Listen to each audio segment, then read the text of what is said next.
2017 BlizzCon champions, plus Jamie, ABC here on the Grand Arena. Can Sedu's Shaman, can the the Demon Hunter Death Knight composition do it for Method Orange? Can it keep them alive in the lower bracket? ABC anticipated this melee cleave composition, going with the Frost Mage Elemental Shaman. Let's see what Method Orange can get done here. It's going to be an elimination series. I think Method Orange locked in this composition, expecting ABC would be running the Rogue Mage Druid. ABC reading it with beautiful mind games. I have to say that they did win this blind pick, but of course Method Orange on this composition, very strong, so not out of it yet. It's going to be up to Trill to potentially land those mana rifts onto Asgarath. They can get him out of mana. That's when they can start really developing pressure and momentum onto Alec and Jamie. Trill getting caught in that lightning lasso, and I can only imagine how terrified he is of that spell in particular, having gone down to Zeepai's lightning lasso earlier on in the day. Asgarath getting double stun lock comboed into that mana rift, likely the main win condition for Method Orange into the late game. If they can deny Asgarath from drinking, continue this mana rift strategy, they will burn him out and tap ABC out on attrition. But if they get cross crowd control and burst it down during an overextension, or potentially a swap to Mez the Death Knight deeper into dampening, those are going to be the weak points for Method Orange's composition. Can ABC drag it out to that point, or burst down Trill prior? Sedu gets polymorphed. Trill not in a position for reverse magic, pinned down, really unable to move, just using the defense of that anti-magic zone to reduce incoming pressure. I-Beam immediately interrupted, denying a huge amount of damage. Now another lightning lasso, huge flurry combo, lots of pressure onto Trill throughout game number 1. Yep, definitely Trill going to be in some trouble. Like we saw in the last series, he was the main pressure point when Method Orange went up against Wildcard Gaming. Method Orange lost that game in literally a matter of seconds. This game is looking a lot better for them. They just need to make sure they don't overreact. So far, they've been trading out defensive cooldowns accordingly. Mez with that anti-magic zone allowed Trill to sort of tank a lot of that incoming damage while Sedu was sitting that polymorph. Another polymorph snuck in there by Alex, down onto Trill, into a lightning lasso. Good setup once again by ABC. And these consistent setups, this consistent damage on Trill has forced him into a very defensive position where he hasn't really found many opportunities to land those precious mana rifts onto Asgarath. Yeah, he's really been denied as the focus target. If he overextends, he could get caught in a lightning lasso and burst it down. He's not able to maximize his mana rifts, and that could allow ABC to survive for that critical 40% dampening point to where they can switch targets to Mez on that Death Knight and burst him down. So in a way, both teams are on a clock in game number 1. Either team could take it. We are tied for the day with North America taking 2 series and Europe taking 2 series. In the upper bracket, it's going to be EU versus NA the entire day. Yep, definitely will be, and we'll have to see who eventually comes up on top. But focusing back up on this matchup, Alex taking a little bit of pressure. Ironbark going to be traded out by Asgarath, but we saw in the Cups just how durable both of these compositions are. The Death Knight, Demon Hunter have a lot of self-healing at their disposal. Alec on the Frost Mage can be very slippery as well, had a lot of control on the enemy team. So difficult to take him down early on until healing is reduced by dampening. The main objective right now for Method Orange, if they can survive, is going to be getting Asgarath out of mana before that dampening lands so they can really start developing pressure, but Method Orange on the back foot. Really curious to see what build Trill is playing, because we don't typically see Demon Hunters under this much pressure. Spirit Link Totem already traded out by Sedu, a huge exchange from Method Orange to just stay alive. Yeah, and Trill ultimately will stay alive, but like you said, that was Trinket, Spirit Link, and Ascendance by Sedu, all of the major defensives that he has to keep Trill up. Trill, of course, still has that Darkness. I'm not sure if he is going to be playing that cover of Darkness, that major Darkness cooldown. He normally does, so that should be a good safety net for Method Orange if they need it, but seems like Method Orange, they're realizing they are not winning these trades. They need to sort of regroup, reestablish some of those cooldowns before they're pushing out in the midfield once again. And although Death Knights traditionally are very durable targets, if you're in the open for too long and you have Jamie and Alec just kiting you and teeing off, Mez could be a vulnerability for Method Orange as well.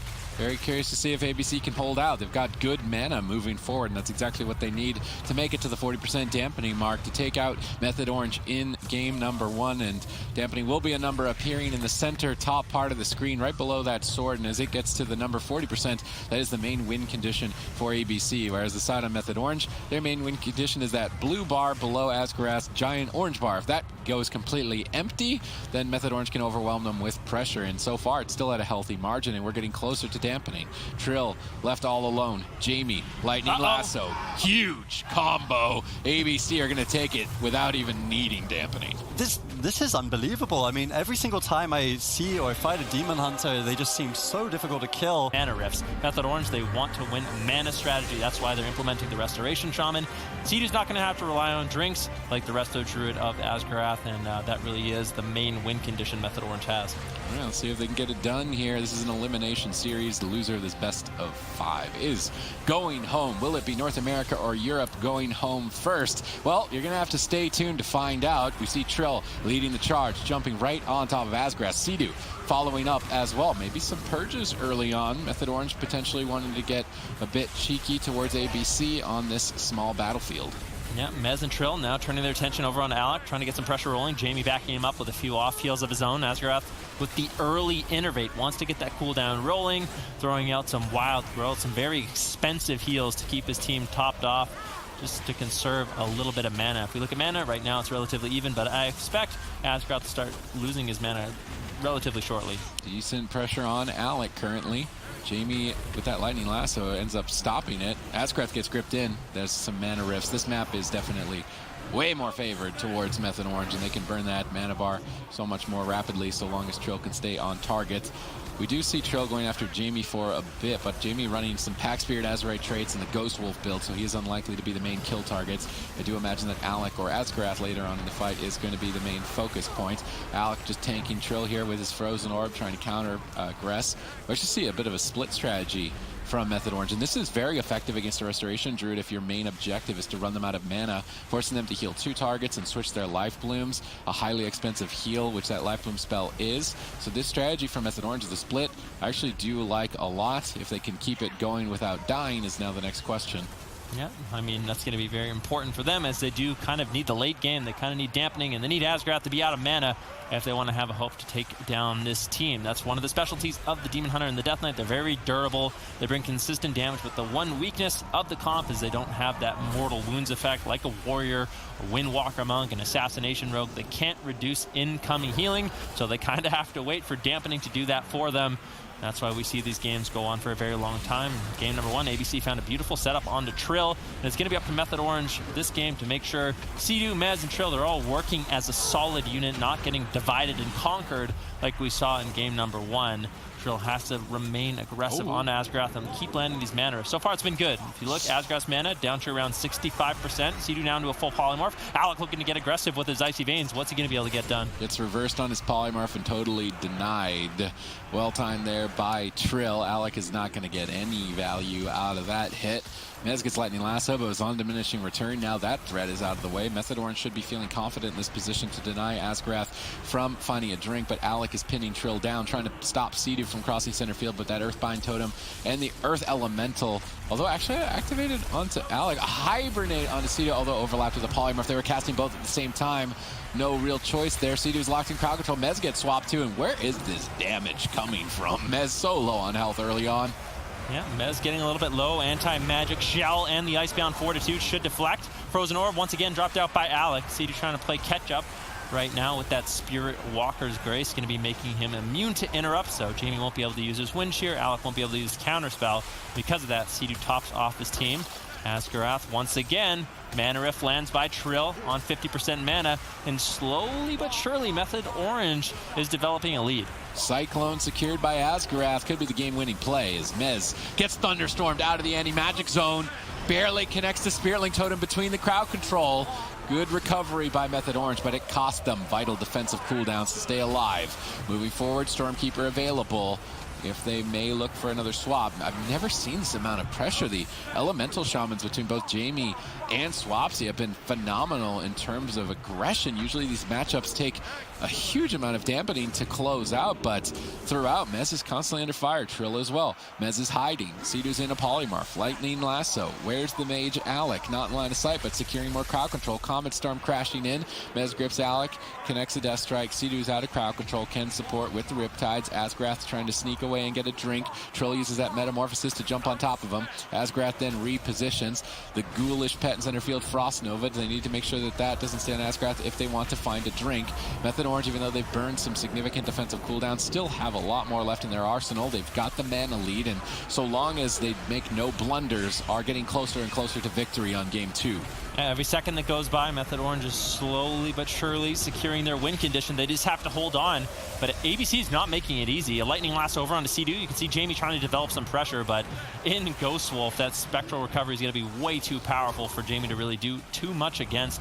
That Lightning Lasso essentially completely wasted. Although I do believe Asgrath was able to sneak away a little bit and recover some of his mana, so I think that Lightning Lasso was more about control rather than a kill attempt. Didn't want Seadu to be able to stop that drink, and because of that, ABC's back in it. Trill ducking for cover as Seadu got counterspelled on a heal. Mez peeling, but now he's left behind and bursted down, and dampening's getting higher and higher. Asgrath's mana is looking healthier. ABC have managed to deny that win condition of Method Orange so far if they can keep going a bit longer. Seadu looks like he's trying to sit down for a drink, although his mana not likely to be the main reason that ABC win. Asgrath gets cut down by Trill as they look to swap to him, but he's supported by Jamie. Alec is now overextended. Trill's going to come back to support and force Alec away from Seadu as Alec is constantly harassing him with polymorphs. Alec cannot stay on top of him for long. Ironbark may not even be enough. Blinks back to center field, now likely to recover. Trill and Mez chasing him down in midfield. That could expose Seadu to crowd control. Potentially a Hex of Jamie. Needs to be ready for that. Lightning Lasso on Trill. This is usually a scary moment, but Earthen Wall Totem of Seadu denies all the damage. Yeah, and Trill will be able to recover, and Metamorphosis getting a lot of self-healing as well. Good backup by Seadu with that Earthen Wall Totem. Alec now caught into a full stun. Jamie looking to back him up with a full Hex onto Seadu. Can they get any damage rolling? Mez and Trill still all over Alec, really denying the pressure that he can put out.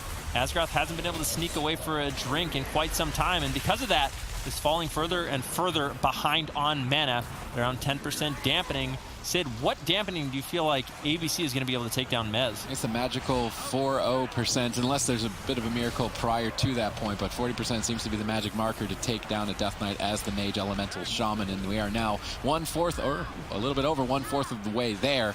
ABC need to find a drink, though. Their mana is not in good enough position, I believe, to make it to that point, so Method Orange still have an advantage. Innervate gets activated. This could buy Asgrath more time, as all of his healing spells are free while that's activated. Anti-Magic Zone exchanged for the Icy Veins. I think that's a fair trade, but Trill's still low on health. Lightning Lasso. Asgrath stunned up, but this Lightning Lasso isn't going to get a kill. Seadu gets out of crowd control, connects some heals, and Trill begins to stabilize, but Method Orange need to be careful. If they stack up, they could get pinned at the pillar in a Frozen Orb, and that would be a lot of free damage for Alec. Asgrath, what are you going to do? Your mana's not looking too good, and on hook point, I'm not sure if he's going to be able to find a drink. Alec's getting bursted, but he seems to not care as he jumps into the fight, securing crowd control onto Seadu. Jamie backs him up with some purse towards Trill. They're desperately trying to look for a darkness, but Blur appears to be more than enough for Trill to survive throughout this assault.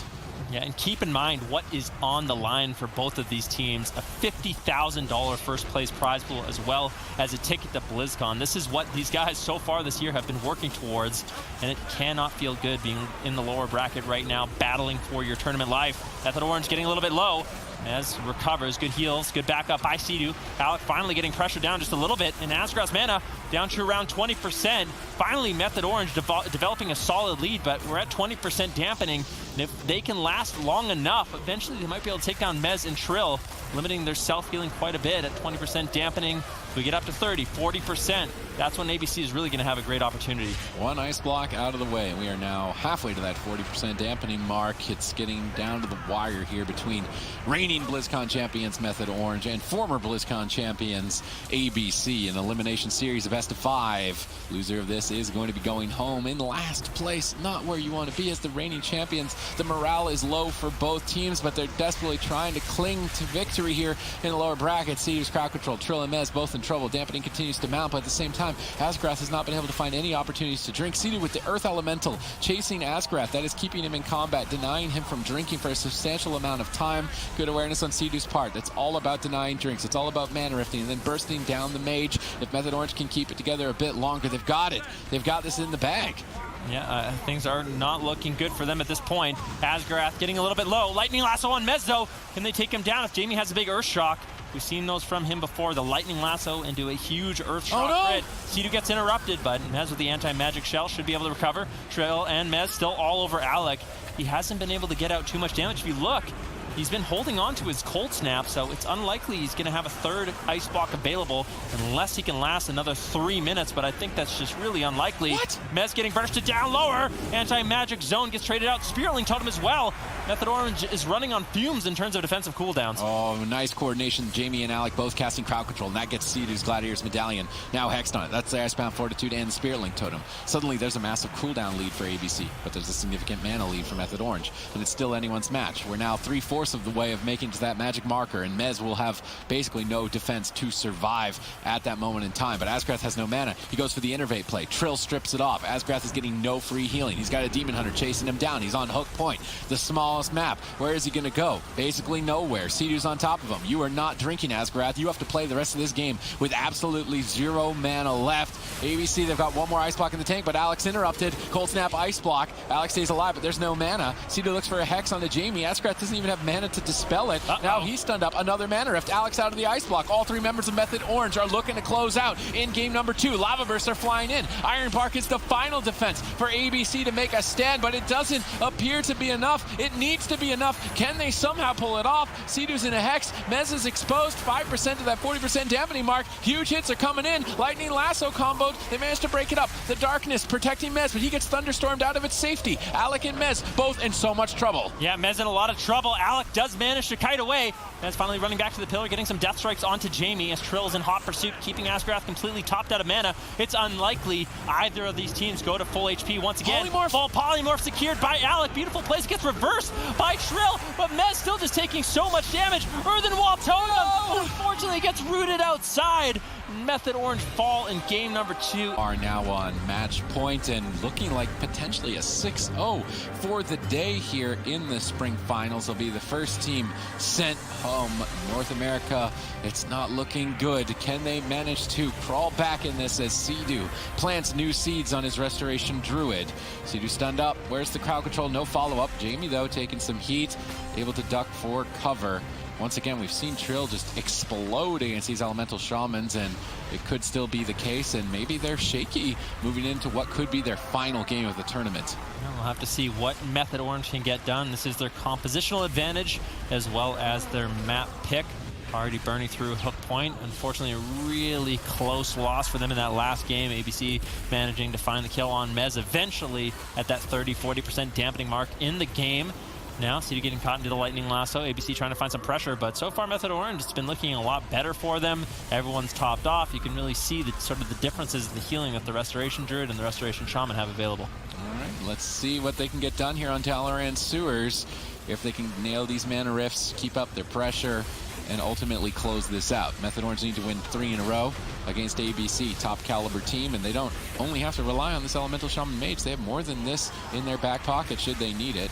Alec gets bursted down, but Iron Bark appears to be enough. Seedu has been swapped to quite frequently by ABC. Maybe they smell some weakness on that Restoration Druid. They've been kind of feeling it out and trying to find a kill there, and I'm curious to see if they manage to do so. Method Orange cannot afford any mistakes. This is their last opportunity to stay in the tournament. Yeah, there's been good pressure on Jamie so far. It looks like he's going to be using that Fire Blood Racial to remove the Gladiator's Maledict Trinket that Method Orange did use, keeping himself alive. Now a little bit vulnerable, could get caught into a full stun, but this is another one of those matchups where I feel like outside of a big Elemental Shaman one-shot or a blunder from ABC, the game will end up going to dampening, and mana will play such a huge role. You can see Asgrath already establishing a massive lead, sitting down for a drink, but Seedu's been doing a good job making sure he can keep his mana afloat, as I think that's going to be such an important factor in this particular match.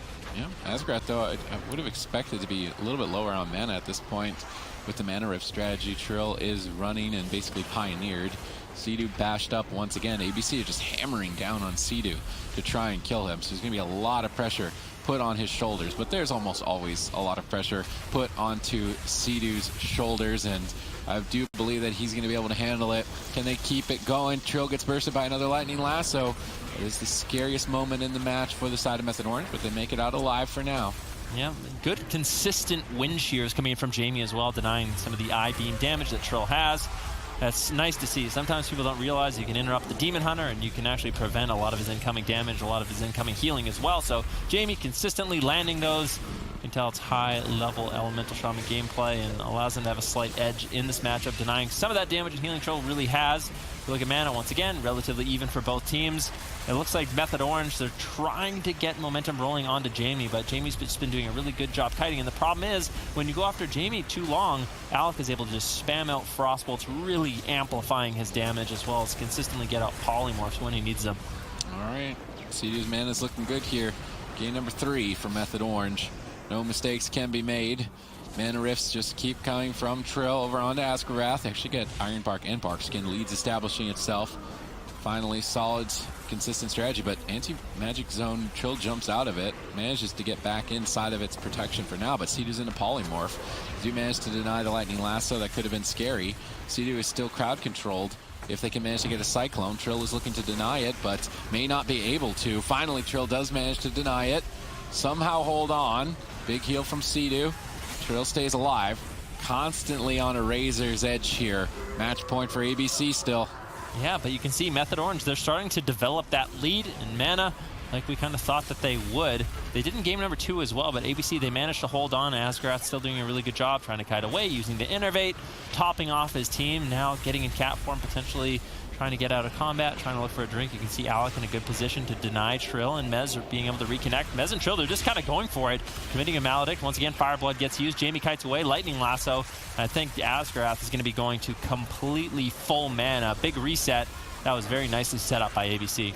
All right, ABC looking to send home the reigning BlizzCon champions. They just need one more win here on Tolerant Sewers. Sea-Doo doing everything in his power. He was reluctant to switch over to this Druid. It seemed to be a little bit of a lack of confidence, but I feel like his Druid has been solid throughout the day. They've just been close to victory constantly with it, but now with 2 games out of the way on his Shaman and lost, maybe it's too little too late. Can Sea-Doo manage to do it?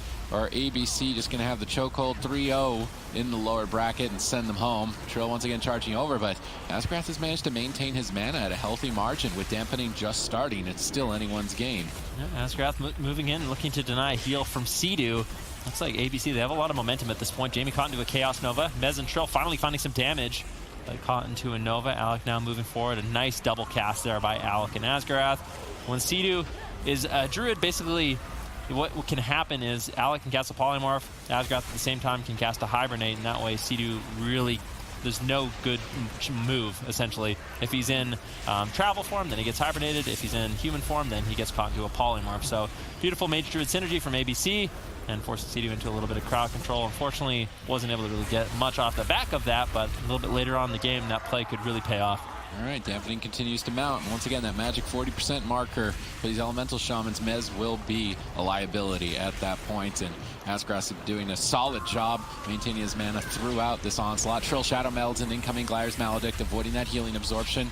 Good awareness, top level play, keeping it together despite such a long day and low morale. Still not able to make any mistakes, so they'll be sent home. It's match point. Alec charges over, looking for a polymorph. Sea-Doo cannot afford to blunder and be polymorphed without any other sort of follow-up. He manages to avoid it at the pillar. They're stabilizing. Asgrath is trying to sneak away and drink, but with that ghoul of Mez chasing him down, unable to find that opportunity. Dampening now at 10%. Asgrass still trying to sneak away. Sea-Doo sees him. He's trying to jump over, but gets flurried and snared, unable to make it across. Asgrass finally gets stunned up by Trill for another Mana Rift combo. Elemental chasing down Sea-Doo. He's not going to be able to find any drinks. Asgrass trying to retreat away with a well-timed wild charge. Mez left downstairs. Sea-Doo gets caught in a stun. Jamie swaps some pressure over to him and bursts him. They've been feeling Sea-Doo throughout this fight, and it could be an opening for them to kill him later on if he's not careful, or even make him panic and overcommit cooldowns. 13% dampening, and it continues to rise. Again, looking for that to get to 40%. See if Method Orange can close this out. Half mana remaining. Perfectly timed stunned here by Trill, denying the innervate. They managed to strip that off, and now Sea-Doo overextends. No Barkskin, a bit of a disrespect. Anti-magic zone needs to be enough. They dispel it, but he gets knocked out. Big hit here by Alec. Sea-Doo in trouble. Could be a darkness as well. This is devastation for Method Orange as they're on match point. Lightning Lasso gets trinketed. Ironbark is committed. That thunderstorm from Jamie was almost lethal, and he's still on the hunt. Yeah, these European Elemental Shamans doing work in this tournament here today. Sea-Doo still caught into a stun. No Barkskin, no nothing. Darkness gets dropped out. The last line of defense for Method Orange. Sea-Doo has to hold on. He has to try to recover, but Alec and Jamie, they're just all over him. Sea-Doo leaps away. Can he survive? Barkskin gets traded out, as well as the safety of that waterfall in the nick of time for Method Orange in order to survive. 20% dampening. Method Orange stabilizes. Now they need to start getting some pressure. All right. Mana totally tapped. Still 20% left in that dampening tank, but Sea-Doo is just constantly getting blasted by ABC. He did get into bear form right before that stun, soaking up some huge hits. He may just be dead if he didn't pull that off. He's still low on health. Jamie is just tearing him to pieces. Huge damage, and Sea-Doo is going to get chomped by Asgarath. ABC 3-0 the pick could be very important. Let's see if Change My Mind is able to keep on track with only 3 members. Yep, no surprises here. This is the main competition from Never Lucky. It's what got them to the spring finals in the first place. Change My Mind, you know, limited options. We'll be running that Assassination Shadow Priest once again, hoping to channel a little bit of, you know, the peekaboo whiz-K, the move, as they say. Change My Mind, they will get the opener over onto Zach, the kidney shots. It will come down to, you know, we've had a couple of discussions this tournament, who are the best windwalkers here, because it is very topical. You know, Chun-Li already showing how great he can be. Can Zach keep up pace? He'll need to if they are to win this series. Yeah, certainly. I'm just trying to take a look at the gearing Zach has available. So far, everything's pretty standard. He's going to be going with that triple impassive Visage for a little bit of extra healing when he is tunneled down. So far, good pressure for Never Lucky onto Valet, but Valet has been able to stall out the game for quite some time. That could be in a little bit of trouble, throwing out a Fist of Fury, looking for some damage. This is the first crowd control attempt by Change My Mind, but it's Valet once again on the back foot. Polo now caught into a sap. What is Zach going to do? Actually using his portal to kite away early on. That way Colo doesn't really have to play catch-up. He can just escape, pop himself off. And I think as long as Zach is doing a really good job keeping his portal in a good position, then I think he can survive. But I think right now you can see his Transcendence is caught into the midfield, and a mistake like that is something that Change My Mind can really capitalize on. Yeah, I really hope that maybe it's Kolo's and he could port on top of him, but it most likely is Zach, so that could be definitely a mistake to look out for when he's trying to kite later on in this game. Touch of Karma used very early on by Zach as well. The Touch of Karma and the Diffuse Magic are down. Kolo isn't actually running the Relentless either, and he trades out his trinkets, so that means there's a big opening, I would say, for Change My Mind in this situation. A lot of those defensive cooldowns are down. Poige's been doing a fantastic job. He's been spamming out solo rafts, just trying to aid his team offensively in any way he can. And this next offensive push could be really scary for Never Lucky. Yeah, definitely could be. We'll have to see exactly what happens. There's a full kidney shot onto Zach.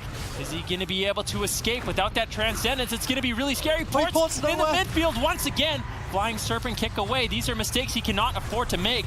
Vortex keeping Zach locked down. Acro looking to take him down. Cyclone onto Colo. Zach caught all by himself, but I think he should be able to survive once again. His portal's in midfield. He needs to relay it. Finally does. I think Zach may be feeling a little bit of nerves in this matchup. Yeah, Zach needs a few hours of double monk 2v2, if you ask me. He's definitely showing little signs of nerve here and there. Of course, this guy is only 17-year-old. It's the first time he's attended one of these LAN events, so we're expecting big things of him. You know, we're asking questions like, is he the next Trill? You know, like that is the kind of pressure we're putting on him. Whoa! As Vilai gets chunked, has to use his dispersion before the Touch of Death. could potentially be an opening for Change My Mind. And Never Lucky, honestly, they did kind of get away with that error. They have the Diffuse back, Touch of Karma as well. And they're starting to take, I actually think they have a little bit more pressure than the boys did when this matchup was played last time. Yeah, things are actually looking really good here for Never Lucky. As long as Zach can survive, Valido and Colo can back him out. A beautiful double ring apiece, keeping Valet up in the air like a volleyball, styling on Change My Mind just a little bit. If you look at Mana, and Poike behind, when we saw them go up against the boys, he was able to sneak away for a few drinks. We'll have to see if Never Lucky can shut that down, or if they even care. Valet getting low with no dispersion. This could be the life swap, trying to get away with just a fade. Maledict's soaking up a lot of that incoming healing as Poike sits down for a drink. A little bit of greedy plays here by Change My Mind, but Poike not playing it too greedy. Stops his drink, gets the Iron Bark, and ultimately Valet will survive. Yeah, that was a good in-between there from Poike. He didn't go for the full mana drink because Touch of Death was on Villi. He knew that he would have to trade out Life Swap effectively if he had gone for more mana there. Villi, though, still a little bit low, does have that Vampiric Embrace healing himself up. Poike did exchange his trinket for the drink as well, but I think that was a perfectly reasonable trade. As I said, holding on to that Life Swap, the big defensive cooldown that it's a 5-minute cooldown, they don't want to have to use it too early in this game. Villi still taking so much pressure, and the fact that Never Lucky just seemingly have more damage than the boys does means that Change My Mind is struggling to get offensive. Villi's scared to cast Shadow when he's low health because he can't access his defensive arsenal, and because of that, I think we're seeing less pressure coming out of Change My Mind in this game. This matchup from Never Lucky, the way they're playing it, makes it look even more one-sided than it did before. Yeah, definitely a difficult matchup for Change My Mind. Dispersion really low from Valet, and Poike has to play catch-up, not committing the Iron Bark just yet. Valet manages to get away with it. Here's a sap onto Colo. Good crowd control chain by Change My Mind, but they just can't find the damage. Zach hasn't really had to run away. Outside of the first few moments of the game, there hasn't been much pressure onto Never Lucky. Colo's been doing a great job just sitting back, keeping him alive quite easily. Now a double leg sweep set up here from Never Lucky. Triple leg sweep. Nice communication, nice coordination by Never Lucky as Valet gets lower and lower. Yeah, he stays under so much pressure. He's going to try out the Void Shift here, surely. So low. There it is. Over onto Poike, that 5-minute cooldown forced out. One question I wanted to ask you, my Mistweaver friend, Venfuki. Why do you not think the diffuse magic's being played by Colo? Because obviously they're playing the Mind Bomb. Couldn't they just reverse one of those kind of silence Mind Bomb setups every 1.5 minutes? Or do you think, just playing the Healing Elixir is better? I'm not sure. The Healing Elixir provides a lot of self-healing if they are going to make swaps over onto Colo. The most interesting thing about Colo's build I've noticed is he's actually not playing the Counteract Magic. He's playing Healing Sphere. So he's going to be able to throw down the Healing Spheres and dispel a lot of the damage Valet has available. When he does go into those extended crowd control chains, you can see those little orbs on the ground. Zach can just run into one of those. So although Valet and Acro, they have long crowd control, if every time they get crowd control, they just walk into one of the spheres, all of a sudden all of Valet's pressure is completely gone. And I think this is one of those adaptations, one of those talents Never Lucky would certainly bring to the battle, and it seems really good in this particular matchup. That's a very Colo talent, and that's a really good pick from you, because, I mean, that's actually probably the main reason why Change My Mind are struggling so much to generate pressure here. I was saying that part of it is the fact Never Lucky have seemingly so much more pressure, but if every single time Change My Mind go for an offensive push, Zach can sidestep and remove all of the dot damage from Villi, that is huge. And maybe, that's one of those things where Colo has just found something, Villi has died, and Never Lucky, I love watching Colo, right? He's not afraid to take that spot and going to try to take a win. Yep, Zach with that Windwalker Monk. We kind of talked about how on the Holy Paladin, he can negate that Touch of Karma. So as a Windwalker Monk, in this particular matchup, you have to change the way you rotate your defensive cooldowns. Touch of Karma has to be something you use very early on. If you're going to get pressured down, as soon as your healer goes into crowd control, you use your Touch of Karma. That way, if it gets, Blessing and Protection off or it gets Divine Shield off, you still have all your other defensives that you can utilize and sort of rotate through, and you don't fall as susceptible to some of these all-ins that the Holy Paladin teams have available. I actually love this pick from Poike. I think, firstly, the big thing is that the Paladin has less healing, so they will die faster. Like, the Resto Druid obviously has the biggest throughput healing. It's one of the reasons it's the most powerful healer in the current meta, a lot of people would say. But the Holy Paladin brings the offense. Clearly they were struggling with that last game. You mentioned the Blessing of Protection for the Touch of Karma, nullifying that cooldown. What the Holy Paladin also brings, in addition to the Mind Bomb, which is on Fear DR, he's also playing the Repentance talent, which is on the Polymorph DR. So they basically have the kind of mage Shadow Priest crowd control, but the Paladin is replacing Fried Kitty. Minpoike trying to channel that. You can see he's playing aggressively, trying to get those repentances off. That's kind of the game plan here. Valido, though, reads the situation. He knows it, and he denies it with the Mind Freeze. Good play from him. Yeah, unfortunately for Acro, he went for the Vanish Sap out of the Mind Bomb, but Kolo was in combat. He wasn't able to find it, and he kind of wasted that Vanish. Vendetta not really able to get too much work done, and Zach able to easily survive. And like we kind of talked about, for Change My Mind, bringing in a Holy Paladin, it's unlikely they can extend the game as long with that with the Restoration Druid. So they're on the clock. They have to find the crowd control. They have to find the burst damage. Here, a nice little attempt onto Zach right now. Kidney shot into cheap shot. Silence on Kolo. He can't wait too long. Blessing of Protection gets used on the Touch of Karma. Now Zach's in a little bit of trouble, but Kolo in a great position, very far away, able to top off Zach. And right now, Never Lucky, they're looking good. I mean, to be honest, like, it's an interesting one, right? Because the Paladin is a bold move from Minpoike, but it's a bold move when they're up against it. They have no real other options, and that setup was actually really good. They got the trinket.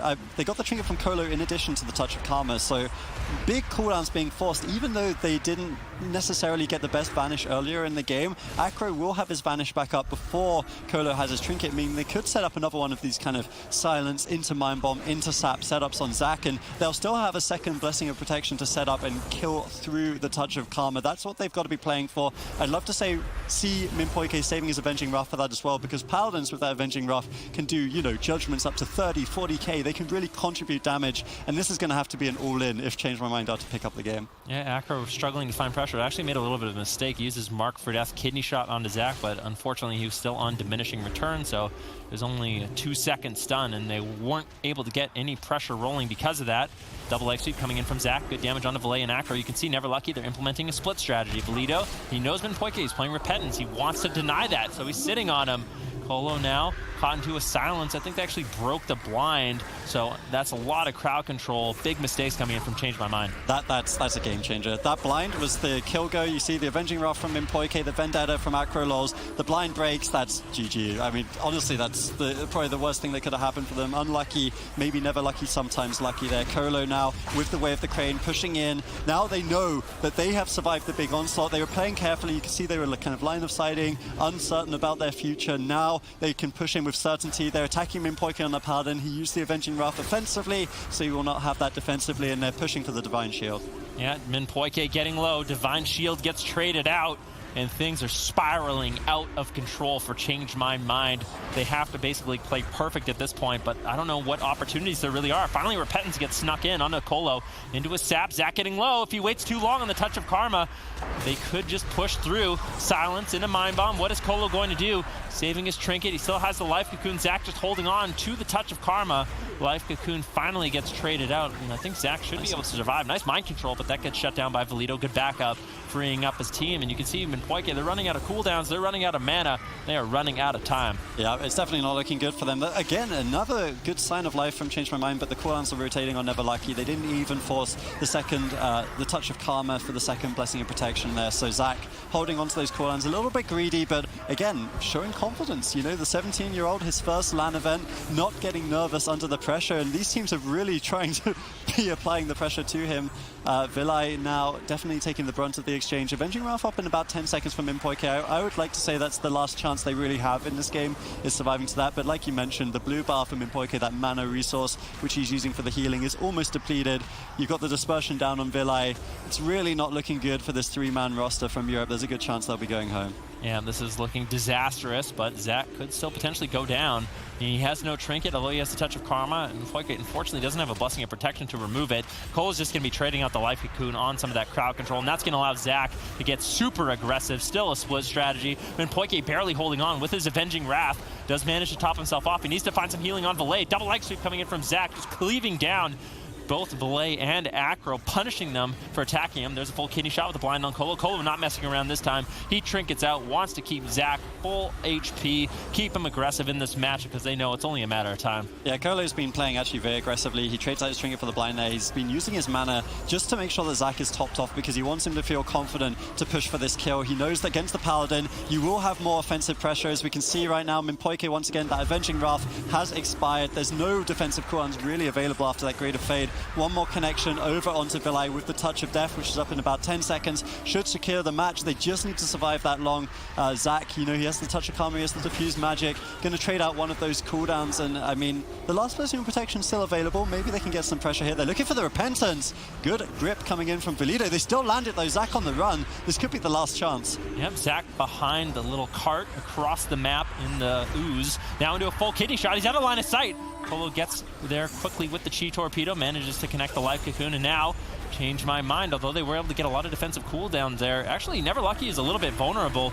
If Change My Mind can hold on just a little bit longer, they might be able to push through and take down Zach. Colo with no Life Cocoon, Zach with no defensive cooldowns, really available. It really is going to be up to Zach to make sure he can kite around, stall, and just allow Valido to slowly but surely take down Minpoike. That was kind of like a split offense there. It looked like Zach wanted to use the Touch of Death over onto Vilay, but Valido really wanted to chase after Minpoike. Oh no! Now they're in a bit of trouble. Zach, retreating behind the pillar, doesn't use the Diffuse Magic here even. He's trying to use the line of sight to his advantage. A good portal positioning with that Transcendence, meaning that he will stay alive. Now Colo out of crowd control. He's almost out of his mana bar as well, but the pressure definitely in favor of Never Lucky. Minpoike dropping low. Valido's been chasing him, and I actually really like that strategy, denying the Repentances. I think we've only seen one or two in the whole game, so the Death Knight doing a fantastic job of denying Change My Mind, and the split strategy's been looking pretty good for them. The Maledict's coming in. Minpoike doing a fantastic job, but I mean, it's looking dire. That was a nice Divine Favor heal right on the leg sweep, full blind on Valido. Zach could still be in some trouble.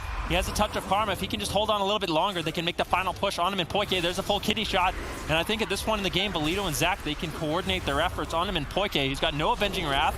Blessing of Protection gets traded out on the Karma. Mind Bomb on Colo.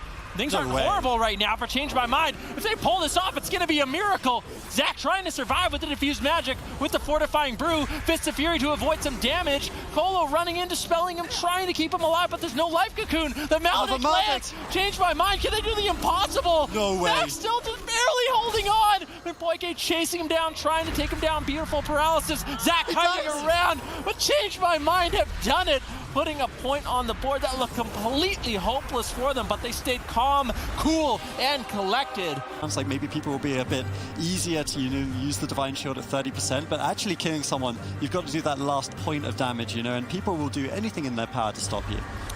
That is true. We'll have to see what exactly gets done in this game. Changing My Mind, implementing their Holy Paladin, trying to really exploit the fact that Zach is on the Windwalker Monk, and he really relies on that Touch of Karma. If they can remove that with the Blessing of Protection, with the Divine Shield, that makes Zach a lot more vulnerable in this match. I mean, you can see, Change My Mind, they've found their groove. They're going to be moving in, trying to get aggressive onto Zach early on. Sap now onto Colo. Is he going to Trinket? What is he going to do? Zach, Blessing of Protection gets traded out immediately on that Touch of Karma, and he's on the run. Maledict gets traded out, Fortifying Brew, as well as the Diffused Magic. Zach manages to hold on, but at the expense of basically all his defensive cooldowns. You know, I said I don't believe in Change My Mind, but I mean, Liverpool 4-0'd Barcelona earlier in the week. I think maybe Vilay can come up with something. This guy is an absolute beast when it comes to lands. Which arena tournament was that? I don't recall, but at first-hand experience, I can tell you that Vilay is an absolute monster at these lands, and he is showing up here. Minpoike as well, like their offense is on point. They're trying to hold on to the Divine Shield here. They should be able to with that Avenging Wrath. Good juke over on the Mind Freeze. Mind Control's coming out. Actually trinketed from Valido. I'm not sure I like that trinket, to be honest, because he's the main person stopping the Repentances. If they can get some cross-crowd control later in this game, Repentances will keep coming out from Minpoike, and the defense actually has been much worse from Never Lucky in the start of this third game, rather, here on Tiger's Peak, or Ashermane's. God, it's been a long day. But Ashermane's full here. Colo's been tanking a lot of these Repentances on the bigger map because of the open spaces. And I mean, if Minpoike can keep landing these, they can get the cross kidney shots onto Zach. They're going to force him to run more. And the pressure from Never Lucky in this game has been much less than we saw in the game 2.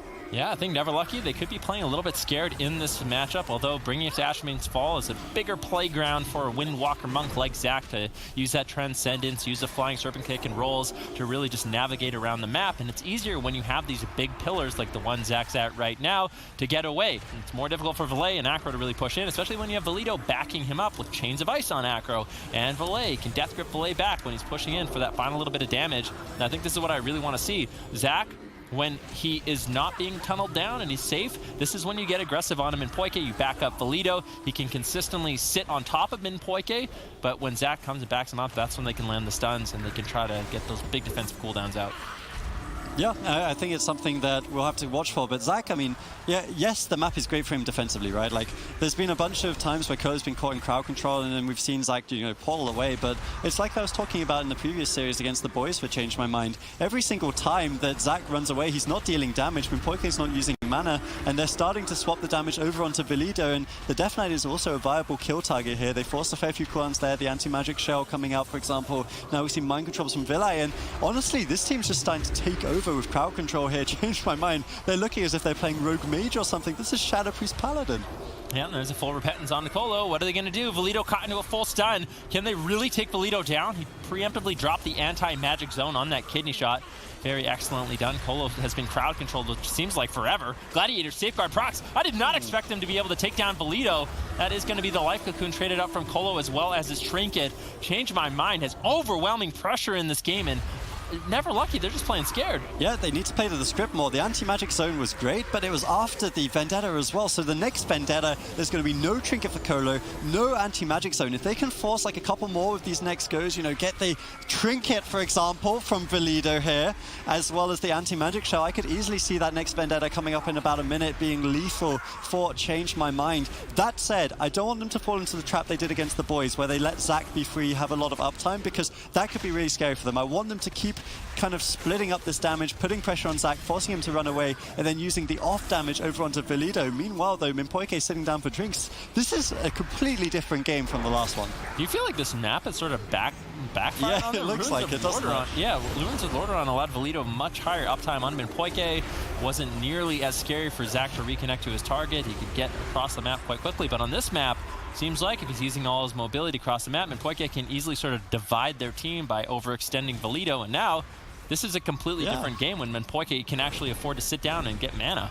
Yeah, I mean, it's weird, right? Because Change My Mind ended up choosing the map which almost was their poison, the small map, and it makes sense, right? Because they want to be really aggressive this Paladin pick, as we see this once again, the Blessing of Protection coming out onto Zach. I love the fact they've swapped it over. The blind is unfortunately DR'd, but they get the sap anyways. Huge plays coming in from Acro, and this could be it for Zach. Fist of Fury desperately running into Villi, though. Maledict's coming in, the life cocoon from Colo. Maybe if that blind hadn't been DR, they might have got the kill there. I think it was off the Mind Bomb. Maybe they could have waited a little bit. They looked for the opportunity, didn't quite manage to land it, but I mean, the bigger map definitely not paying out for Never Lucky right now. They're struggling with pressure, avenging Wrath from Minpoike, and Zach, with very low cooldowns, could be a kill target in the near future. Yeah, we definitely have to give credit to Minpoike in this matchup. Sometimes we criticize his ults besides the Restoration Druid, but he's been doing a really good job on this Holy Paladin.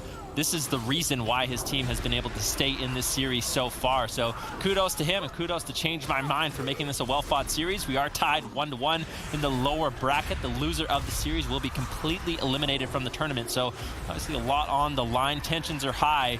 Right now it seems like Never Lucky, they're playing a little bit scared. They're struggling to really find momentum, but this is a really nice swap onto Acro. Hopefully Acro will be able to survive, manages to get the Shadow Meld, re-stealth, Sheep Shot on the multiple members into a full kidney shot onto Valido. Now Valido under fire, forced to retreat behind the pillar, but it is unlikely at this point of the game the Death Knight really falls down unless Change My Mind can find overwhelming damage. To be honest, maybe Never Lucky can actually just afford to play a really defensive game on a big map here, because Minpoike on the Paladin will struggle. Just like I said, the healing output from the Paladin versus the Druid is less. So maybe it's fine for Change My Mind, or fine for Never Lucky, sorry, against Change My Mind, to just kind of play this defensive game, but they need to do a better job then of stopping these repentances, because Minpoike has had kind of free reign on Colo. Colo keeps getting caught out in the middle, you know, they don't have Valido on Minpoike to deny it, and one of these repentances is going to be lethal eventually. We see a triple stun coming in, good grip, and now the Fade going to be forced out from Villi. Does have that dispersion available, but the mana game heavily favoring Never Lucky, and honestly, like, I feel like the offense from Change My Mind is over time reducing right now. They need to find something to get it going, but as I say that, huge damage onto Zach. Yeah, kidney shot on Zach, fortifying brew, overlap with his Trinket, with the Life Cocoon from Colo. A little bit of damage can be found on Colo as well, and I think for Never Lucky, just keeping it simple. Sit on Valet, try to limit his damage, use the Healing Spheres if Colo is still using that as a talent choice, he is, so just try to limit as much damage as possible like we saw in game number 1, and eventually the Windwalker Death Knight damage, it can overwhelm, but splitting targets, trying to go after the rogue. It just doesn't seem to be working out. Acro is a little bit low right now, but he does have the Trinket and Vanish. That's basically a free get out of jail free card whenever he needs it. And Change My Mind will manage to hold on. If you look at mana, still Never Lucky has the lead. And I have to agree with you. If they can just hold on, they can play it safe, play it passive. The Windwalker Monk cooldowns, the Mistweaver Monk cooldowns, they are very short. So if they can just get away for a little bit of time, all those cooldowns rotate back up, and they can make very favorable trades against Change My Mind. Yeah, and this is a big trade for Never Lucky right now. They forced the Vanish out of Acro defensively, meaning there won't be any follow-up sap on this Mind Bomb. That could have been potential for a huge offensive play. We see the Bomb also coming out defensively now. The Divine, or the Avenging Wrath from Mimpoike, all of these cooldowns that can be used either defensively or offensively are being forced by Never Lucky, meaning they have more momentum. They can afford to be the aggressive team right now. Divine Shield also forced out on Mimpoike. And, I mean, Game 2 was really close. And it ended up being one of those situations where the outplay, you know, the Hodge on the Trinket was the game-winning play. But once again here, Never Lucky are looking better and better. If they can just play it cautiously, you know, make sure that they account for the fact that the Blessing and Protection is still available for the hand of, for the Touch of Karma, I feel like they should have this one done. Yeah, Acro's still in some trouble. No feint, no cooldowns. He's trying to use evasive maneuvers, shadow stepping over to Valet. He's never going to be able to get a re-stealth really in this matchup, and when Zach and Valido reconnect, it's going to be danger time. There's a full kidney shot onto Valido. Blessing of Protection gets traded out by Acro. That means Zach's going to be super safe. I can't help but feel like maybe Change My Mind is wasting too much time on Valido. They got him low early on in the game, and it might have been sort of a bait from Never Lucky. Now Never Lucky, they're looking really healthy. Death Knights are hard to take down. Double leg sweep coming in. Void Shift gets traded out by Valet. Change My Mind is running out of cooldowns. Yeah, I think this is the bait. This is what I said. They're falling under so much pressure because they're not targeting Zach. They need to target Zach, force him to use that Transcendence Port away so that they can stay stable and use stuff offensively. That said, Valido is taking a lot of damage right now. We see the Trinket on the blind from Colo, the anti-magic zone exchanged for the Vendetta, but a nice mind control is unable to be interrupted here. There comes the Repentance. This could potentially be game. Yeah, Valido getting low. Valet trying to take him down. Sap now on to Colo. Garrote silence on Valido. And Change My Mind go up in this series. Unbelievable. I didn't think going after the Death Knight would be the best strategy, but they don't want to win the tournament, potentially sending them home. And then also, Rookie, were you about to say it would be a revenge match if we went up against ABC, right? I don't think so, but sure, it would be a great revenge match. What were you going to say? I was going to say that I feel like Never Lucky should stick to their guns. Like, in game number 2, they did a split strategy. In game number 3, they went after Acro. Why don't they just sit on Valet once again? Like, just sit on Valet. When Mimpoike pushes in for Repentances, that's when you use your Paralysis, you use your Ring of Peace from Zach to try to deny some of that crowd control, and you can really limit the damage the Shadow Priest can put out. And that's where Never Lucky kind of hit their stride in game 1. Yeah, I completely agree. Like, Valet had a lot of control over the last game. He was spamming mind controls. In fact, at the end of the game, it was game-winning mind controls coming in on the anti-magic zone from Valet. They need to have at least one melee sitting on him. This guy will pop off if you give him the opportunity. That said, Never Lucky with basically the ideal opener here. They get the Divine Shield from Mimpoike with a good offensive push. Didn't even commit the Touch of Death. And maybe if Mimpoike has to play this aggressive for the team to win the match, punishing him could well be the answer, but I don't think it's accurate. I agree. This is good for Zach, though. They got the Divine Shield. Forbearance on Mimpoike means he can't use the Blessing of Protection on that Touch of Karma, and Zach can get very aggressive, getting a Blessing of Protection on that Touch of Death. Now Mimpoike in a situation, no Divine Shield, no Avenging Wrath, no touch of basically anything, doesn't have many cooldowns left. Never Lucky can get aggressive if they need to in this situation. I think on the smaller map, Mimpoike is actually a great target. Yeah, they're actually swapping some damage over onto Colo here. I'm not 100% convinced about this. I think it's definitely something that you will see Rogue Shadow Priest trying to do because, you know, you got the stun lock, you got a lot of damage, but I think it's better served attacking Zach or Valido. Yes, there's a chance you get the kill on Colo. Maybe he messes up, doesn't Trinket, or, you know, Trinket's too late, but you stop more damage by also applying your kidney shots and your crowd control in general to the DPS, forcing them to play defensively. Tunneling Mimpoike is looking very good for Never Lucky right now. On this small map, Valet can't really, you know, use Life Grip, Leap of Faith very effectively. He's struggling to help too much. He's using the Mind Bombs defensively as well, which is, it's going pretty good for Never Lucky, I want to say. They're winning the mana very slightly. It's pretty even at this point. But more importantly, Mimpoike can't land his Repentances, which is what Change My Mind had as kind of their key to victory. Nice double leg sweep onto Acro and Valet while Mimpoike is getting trained down. Mimpoike is still in a lot of trouble. You can see Zach, he has the Touch of Karma. He has the cooldowns that he needs to run him down, and I can't think of a better Windwalker monk to train down a Paladin and know their weaknesses than Zach. Poike gets lower and lower. They're just shredding through. Valet forced to trade out that Void Shift, and now change my mind into a position where they don't have many cooldowns to work with. They might make a swap on a Valet, force a dispersion, but seems like Poike still is the choice target for Never Lucky. Yep, they're just tunneling him down, and it's working very well. Avenging Wrath now available from Poike. I think this is a case of, you know, when in doubt, tunnel Poike. They're attacking him a lot here. Holy Light coming in with that Avenging Crusader will be enough to stabilize. Second Blessing of Protection used, though, means there won't be any left for the future Touch of Karmas, so Zach should be looking very, very safe at this point in the game. The real test being put here to Poike on that Paladin. This is the hardest thing you can deal with as a Paladin, is being tunneled by 2 melees. And honestly, changed my mind. Their offense hasn't looked that good. They're trying to swap it over to Colo once again here, but I mean, without those Repentances, the Paladin really doesn't bring that much benefit offensively. No, Colo can use the Healing Spheres to remove the Vampiric Touch from Valet, as well as the Shadow Word Pain, without actually being put into that Vampiric Touch horror effect. So it's a good denial there by Colo. And Poike, like we kind of talked about, he's got no trinket. He's got no defensive cooldowns. Valet really doesn't have any backup for him. If Zach and Valito can stay on target, they will take him down. But Zach a little bit vulnerable here with no Touch of Karma for another 15 seconds. This is an opportunity for Change My Mind. Colo doesn't have many defenses. His mana isn't looking great. Never Lucky has sort of went for an all-in. This could be it on Poike, though.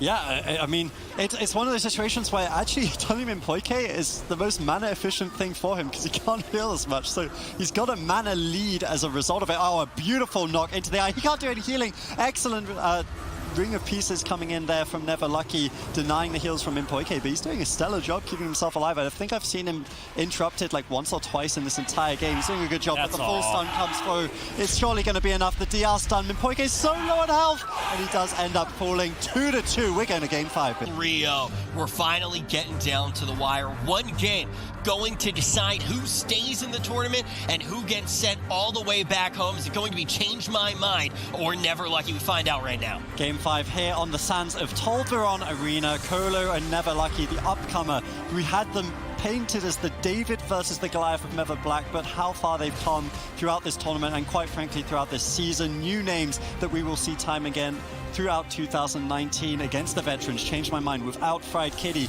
having an absolute stellar performance here. And I mean, one more game and they go through the Sunday. Yeah, once again, it looks like they're going to be trying to implement a strategy where they run down Poike. Poike with the Divine Steed just being ran into that Ring of Peace. Unfortunately, Valet is able to back him up with that Leap of Faith, and Poike gets behind the pillar. Now Zach caught in midfield, a little bit vulnerable right now. Really not able to get too much damage off with that Storm Within Fire. Is what I'm talking about. On this larger map, I think it's going to be much more difficult for Never Lucky to actually force out a lot of these defensive cooldowns. You can see Poike has made some adaptations, and his trinket choice is going to be playing Relentless instead of the Gladiator's Medallion, so that way every one of these stuns is going to be reduced. Zach though in a lot of trouble. Touch of Karma does get Busking Protection off, and it looks like Change My Mind just want to close it out early on. Colo gets stabbed. He's got no trinket. Oh my God! Change My Mind has done it. A beautiful all-in, beautiful crowd control. You also start thinking, as one of the other teams in the region, one of the other top teams, it's like, I can take a deep breath, right? Even if they don't win, because all of a sudden you move some of your toughest competition out of the running as far as points qualification goes, because they already got the spot, but the gates are now open. Let's see who can draw first blood. Both these teams with stellar performances to make it this far in the upper bracket and to go head-to-head. This could easily be a grand final. You certainly don't want to go anywhere. Who is going to take it, really? I mean, in the lower bracket, North America is getting owned, but in the upper bracket, they still have a chance. Yeah, this is actually a very similar matchup to what we saw in Cloud9's first series against ABC. I think they were running the Mage Elemental, so slightly different, but the strategy for Cloud9 will be the same. They lose the late game against Moonkin Elemental. If we get to 40, 50, 60% dampening, that's where Wildcard will win this matchup. Hence, Cloud9 will be the aggressor. They're going to be pushing in, trying to get damage over onto Looney potentially. He could be someone to watch for. You can see already Cubsy getting aggressive with that Feral Affinity. That's what Cloud9 need. They need the crowd control, they need the damage. The Infernal's coming out. They're already setting a precedent for what will happen in this game. Cubsy is spending more time in cat form than anything else so far this game, really dishing out a lot of extra damage, and we can see that all that damage is paying off as Morrow dips very low on health. Bounces back with a quick heal. That renewal popped. Pinned at the pillar, though, and Cubsy's still in cat form, tearing in. He's really bringing the aggression for his team, and his composition normally doesn't have a lot of lockdown, but with the Feral Affinity, he can bring extra stuns, and it's definitely important. However, it exposes him defensively as he loses the Guardian Affinity, which provides him a lot of damage reduction and Frenzied Regeneration to recover. So Wildcard Gaming, realizing that weakness, switched to him, immediately punishing that Feral Affinity decision. However, Cubsy is able to recover. Yeah, I like the fact that both these Druids are running trinkets. Like you say, Sid, it's smart for Cubsy because he can afford to be aggressive knowing he has that line of defense of if he gets too aggressive, he can just trinket out, try and keep himself alive. Looney as well, he probably saw what happened to poor old Askaraf in the first series of the day against Cloud9. Definitely going to be running that trinket, not wanting to get one-shot by the infernal setups. So I like how both these teams have set themselves up for the series. Actually, one of the things I'm noting is that Looney has had to expend a lot of mana in this early game. He's starting to regen some up now. The infernal and all those big offensive cooldowns are down for Cloud9. He's just kind of trying to heal as little as possible because he knows the win condition for him is dampening. And I mean, what better team than Wildcard Gaming for that win condition, Sid? Big hits on Wealthy Man. He is able to escape to safety, but dipped fairly low, and later on in the fight we've seen Zeepai just erase players, so playing a dangerous game going that low on health without ice blocking, but able to take the gamble and hold on to a vital defensive cooldown. We see Cubsy once again moving in cat form, and I'm curious if Looney is running the same, but now Cubsy has walked into crowd control. Both Chanimal and Morrow under fire. Iron Bark currently activated for Looney, so likely Morrow recovers. Chanimal doesn't have that same cooldown. Cubsy is now stunned. Wealthy Man gets cross crowd controlled. Good crowd control initiation here by Wildcard Gaming. Big hits, but still no ice block. Wealthy Man holding on to that. Another risky gamble by Cloud9. Yeah, these EU elemental shamans are devastating. Every single time they go for that lasso, they build up the Earth Shock afterward. If that crits, it can hit for up to 100,000, you know, like about half the health pool. So you've got to be really careful sitting through some of those lassos. If the damage is there, you know, a Mali hits, maybe a little bit of damage, a Star Surge from Morrow perhaps, can be absolutely devastating. A Wealthy Man is feeling it. He's having to back out, actually. They're pushing in. They have crowd control over on Cubsy. Might even be able to force the first ice block here. Wildcard Gaming, traditionally that melee cleave, they've played majority of their games this season as the DK Windwalker, but they are showing up on the Elemental and the Moonkin Druid. Mara and Zeepai, the synergy is insane. You can see why they've won the last 3 European Cups. Most certainly, Morrow has definitely polished his balanced Druid. It's ready to go here in the tournament, the spring finals. A spot to BlizzCon on the line in this tournament. $50,000 first place finish on the line for this tournament. And even though Wildcard Gaming are not the #1 seeded team from Europe, they're definitely a top contender to be one of the best teams in Europe. Cloud9, on the other hand, are the top point earners for North America and were widely respected by basically every single player at the tournament. And if a North American team was going to do it, everyone's starting to think it's going to be Cloud9. You can really see why. Cubsy able to dance between both offense and defense immaculately, adding a lot of extra stuns for his team, which they are able to bounce back with huge burst. Icy Veins Infernal available for Cloud9. These are powerhouse cooldowns, and they are waiting to pull the trigger. Yeah, and I mean, this game goes far beyond just Cloud9 and Wildcard Gaming. The way that the BlizzCon spots go this year, right? Like one from points for each region, but the 3 LAN spots could go, you know, we could have 4 European teams or 4 North American teams going to BlizzCon. If you're, you know, whatever's left of Method Orange fan, or if you're a Never Lucky fan, then Cloud9 winning is one of your biggest, you know, hopes at this point. Meanwhile, Wildcard Gaming, of course, the same banner, but for Europe. ABC, Changed My Mind, all these teams, you know, sitting in that lower bracket waiting for tomorrow, watching this with anticipation. Chanimal gets caught up in the Lightning Lasso. Good blink counter spell coming in from Wealthy Man. It's actually really intense, this game, considering that the, you know, the double casters traditionally go to deeper dampening, but Cloud9 are making it that way. They have to play aggressively because the later the game goes, I really feel the later, the more Wildcard are going to be advantaged. Cubsy once again moving forward with his team, that Feral Affinity, adding in some extra edge with that extra damage, really just chasing Looney down. I have not seen Cubsy play this aggressively and with this much confidence before. He looks unshaken on the stage here for the spring finals in 2019, and if you can keep adding this extra damage, look at Looney's mana, it's devastated, dampening at 7%, although now Chanimal getting blasted by Morrow. Unending Resolve has to be exchanged. He's still at very low health, it may not be enough, but now Morrow is exposed, interrupted on a Cyclone. Iron Bark is faded. Bark skin available in 1 second off the back of that lockout. Morrow stabilizes, Solar Beam committed to interrupt Chaos Bolt. Cubsy now sees an opportunity to move in. He's getting huge bleeds and damage over time effects on the entire team, maximizing it really. I'd love to see a damage breakdown for Cubsy. He's playing phenomenally right now with that Feral Affinity. Yeah, he's playing fantastically. It's one of those things where, you know, Gurecki is the big streamer from North America. He made Feral Affinity famous, and I think a lot of Druids have followed suit, but Cubsy's also been using this build for a very long time. It's just a very North American strategy. I really like it. A lot of the European Druids have been picking up on it as well. We see the Trinket actually forced on Cubsy there from that Lightning Lasso. Maybe a little bit scared for Chanimals. Maybe that wasn't needed, but the wall's also down now as 12% dampening starts to ramp up. Wildcard Gaming are forcing cooldowns. There was the Incarnation, yes, from Maro, so maybe with that down, it's going to be hard for them to generate pressure, but they're really forcing Cloud9 back. Looney's mana isn't great. They're going to have to try set up a drink for him. That could be one of the win conditions for Cloud9 here, but it's looking really difficult for Cubsy to just top his team off right now. I mean, that's because he's juggling, dealing damage, and healing the team throughout Wildcard's pressure. Bash, this could be Trinket. This could be the end of the match if there's any crowd control. A Cyclone. How is Channel going to hold out? He's managed to avoid the damage by line of sighting out the pillar. Shadow Fury trying to break up the crowd control, gets stunned and denied, but it's not necessary. Crowd control has now faded. Cubsy stabilizes. Cyclone Channel denying the Innervate heals. Well done here. Does slow down the mana a bit, but Looney's already so far behind that that's not going to be enough in itself. Looney needs to try and find an opportunity to drink and regenerate mana. If he is unable to do so, I don't think it's looking too good for his team. This Feral Affinity could add enough damage that they can find a kill, even though these Wizards are more mobile. Cloud9's extra damage from Cubsy is starting to try and sort of tilt this game in their favor. We do see finally some counter pressure here with Chanimal and Wealthy Man getting bursted. Cubsy still interrupted around the corner. Ducking for cover, gets back into the fight. Trying to stabilize and hold on to the Iron Park, but this Stormkeeper of Zeepai, as soon as he's out of that polymorph, could be devastating. Yeah, I mean, the mana bar from Looney is like a little bit deceptive, I think, because he hasn't had the opportunity to drink, whereas Cubsy has. And I also just think Cloud9 is the team that needs to be aggressive in this matchup to some extent. Looney will have the double Innovate and Deep Dampening. Mara and Looney, of course, both able to provide that to him. And I think he's just done a good job of like being efficient. He won't drink during the game because the Warlock will always stop him. Chanimal's always going to be on top of that.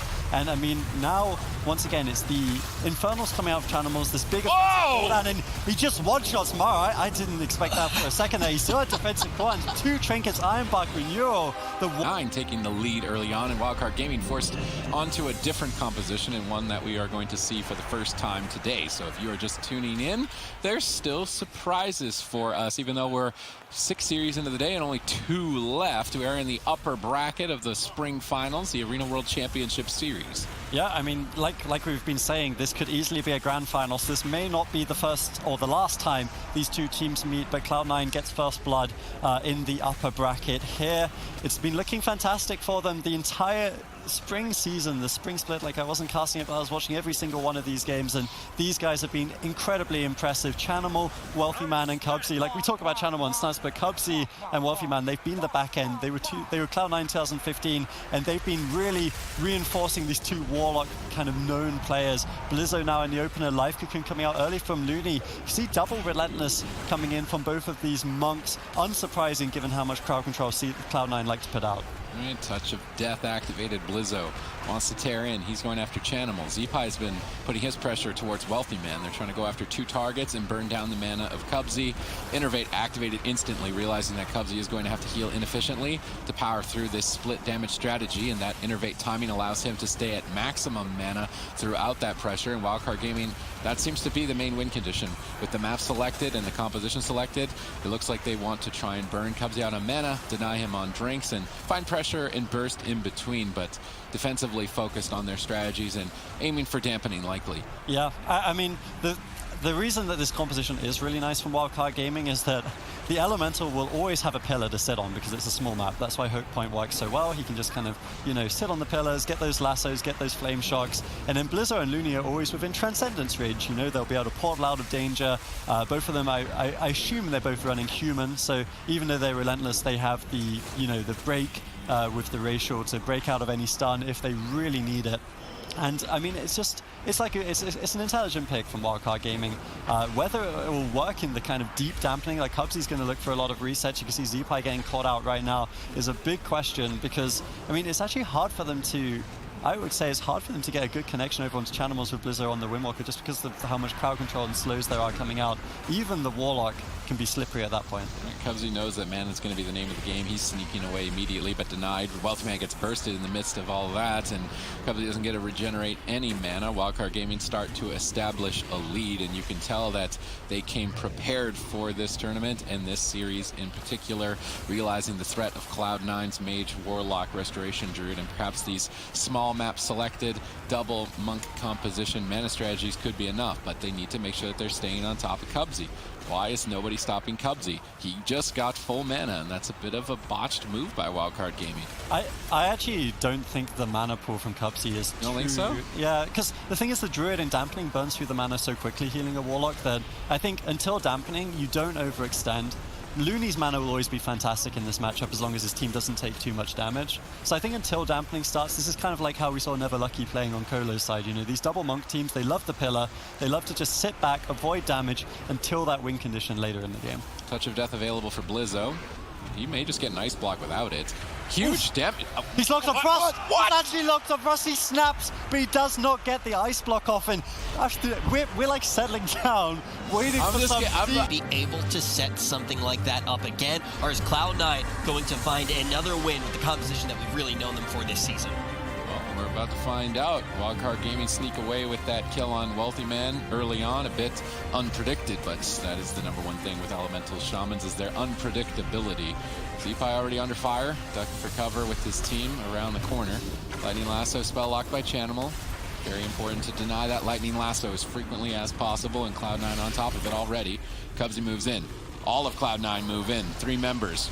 Collapse. Huge damage. Looney trying to recover. Gladiator's Medallion through this push. This time. Desperately trying to stay alive throughout it. If they have more Gladiator's Maladex, it could be trouble. Cubsy secures another stun. Looney manages to make it around the corner, but all 3 members still low on health. Yeah, I mean, I was going to compare it to game 1 when neither of them trinketed basically the same coil. Here, they both trinketed. They know the time where Cloud9 push for the win is that infernal play. They get a nice Hibernate there, but actually tanking the Hibernate's not too bad because they can just get tremored by Zeepai. So actually, probably an intelligent play from Looney. Honestly, doesn't really make too much of a difference, but puts them on the Polymorph DR essentially for free.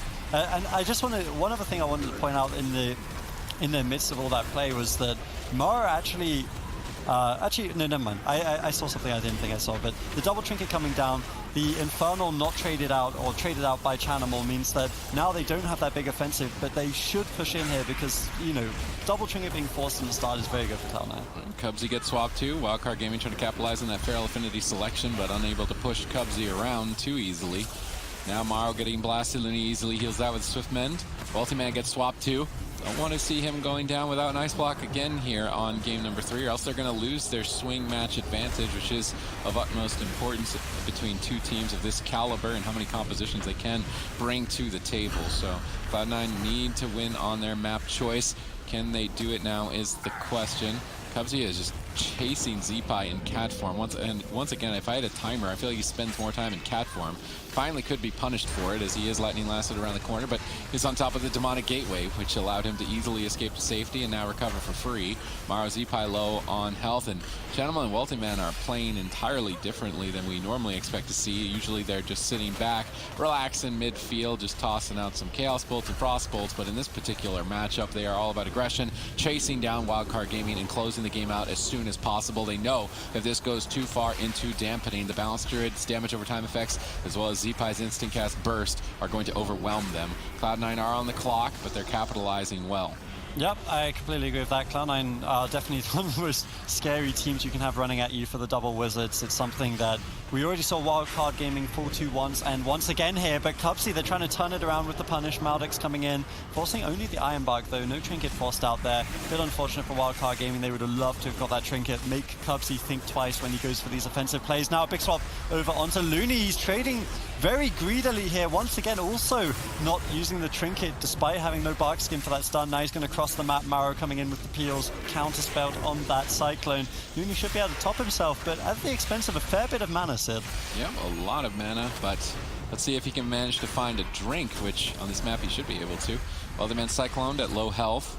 Chaos Bolt's on Morrow. He's forced to retreat away, unable to follow up anymore, so Wealthy Man easily recovers. Looney is trying to sneak away. Wealthy Man, I do believe, sees him blinking over. Did they manage to stop him is the question. I think he's sneaking around in stealth, looking to figure out what is the best position to start a drink, or maybe even just stay in stealth and make them think that he's regenerated mana, or just regenerate mana simply from being out of combat. But Looney is not drinking in his current position, just relying on the out-of-combat mana regeneration to at least give him a tiny bounce back, as Maro and Zeepai are now getting attacked. We do see Cloud9 pushing forward. Cubsy trying to get some cat form damage out onto, I believe, Morrow here shortly, as well as Looney, going after all 3 members of Wildcard Gaming, forcing Looney to keep heal over time effects on 3 players and expend more mana than that of himself, because he only has to heal Channel and Wealthy Man. He is able to avoid a lot of damage. Wealthy Man gets lightning lassoed. Zeepai trying to find a kill, but Channel backs him up once again. Solid defense on both sides. Yep, they got the trinket out of Channel there, which is obviously good for them, both offensively and defensively, since it now means they can theoretically put some crowd control into Channel should he use his Infernal and deny a lot of that incoming damage. We see the coils coming out here. They're committing a fair bit. This is the incarnation from Maro, so they do need to respect it a little bit. If Wealthy Man was going to die without Ice Block, that would probably be the time where it would happen, so he's going to have to play a bit careful. It looks like it was just a little proc incarnation from Maro, so that one only lasts 6 to 8 seconds. Now we see another swap coming over onto Looney. Preemptive Bugs, actually the trinket coming out as well. I wonder if that was an overstep from Looney. That's definitely going to prompt an Infernal push from Cloud9 momentarily, using the trinket, the Buckskin, whilst in bear form, just respecting the damage perhaps too much. That Icy Vein's up in about 15 seconds, Infernal available. Cloud9 should push on Looney momentarily. At the same time, if they decide to push, Morrow has Incarnation and Zeepai is Stormkeeper, so it could backfire on them. They need to push, though. If they don't end the game before Deep Dampening, then they will be overwhelmed, so it's a risky decision. So far, not getting too much value off this Infernal. Zeepai goes after Cubsy in a swap. Could be devastating here as he gets bursted, dispelling that Glaire's Maledict, healing absorption effect, and recovering back to full health. Looney, he's got no bar skin for 13. If there's a stun available, he could easily go down. There's pressure on Zeepai to try and bait Looney out in the midfield. Chanimal gets hit hard. Cubsy trades with Iron Bark. Needs to be enough. Desperation for Cloud9 as they polymorph Zeepai, abandoning their pressure to stabilize Chanimal. Cubsy getting interrupted. Could be trouble for Wealthy Man. He's already at half health. Huge Earth Shock connects on the Wealthy Man, and he is going to respect the damage and Ice Block. Fair trade for the incarnation of Morrow.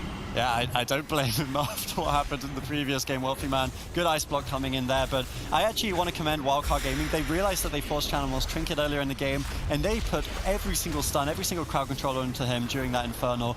Great plays from them. These guys know how to avoid dying. They made the mistake once. They're not going to make the same mistake 2 games in the same series. So now the onus is really on Cloud9. You know, that was the Infernals, that was the Icy Veins. How do they break through the Stonewall defense? Wealthy Man once again getting bursted. Cubsy has to exchange both Barkskin and Iron Bark as he was being targeted as well as Wealthy Man, so their team is vulnerable in terms of defense. And we're not even deep into dampening, and we're starting to see Cloud9 struggle. If Looney can hold out on mana, prevent himself from being swapped to, Wildcard Gaming are looking solid, and this is the swing match. A lot on the line here. Triple Shadow Fury stalls the damage long enough for Cubsy to stabilize Wealthy Man. MVP Chanimal once again. Zeepai now low on health. Wealthy Man tosses down that frozen orb, but Zeepai is avoiding the heat for now, ducking around with Looney, catching some healing surges. Solar Beam denies the Chaos Bolt. Looney trying to stop Cubsy from drinking as they move across the map. Do they know where he is the question. How much mana will Cubsy get off the back of this? If he can go back to at least full, not too much mana, but still a lead. Yeah, it was a good drink attempt from Cubsy there.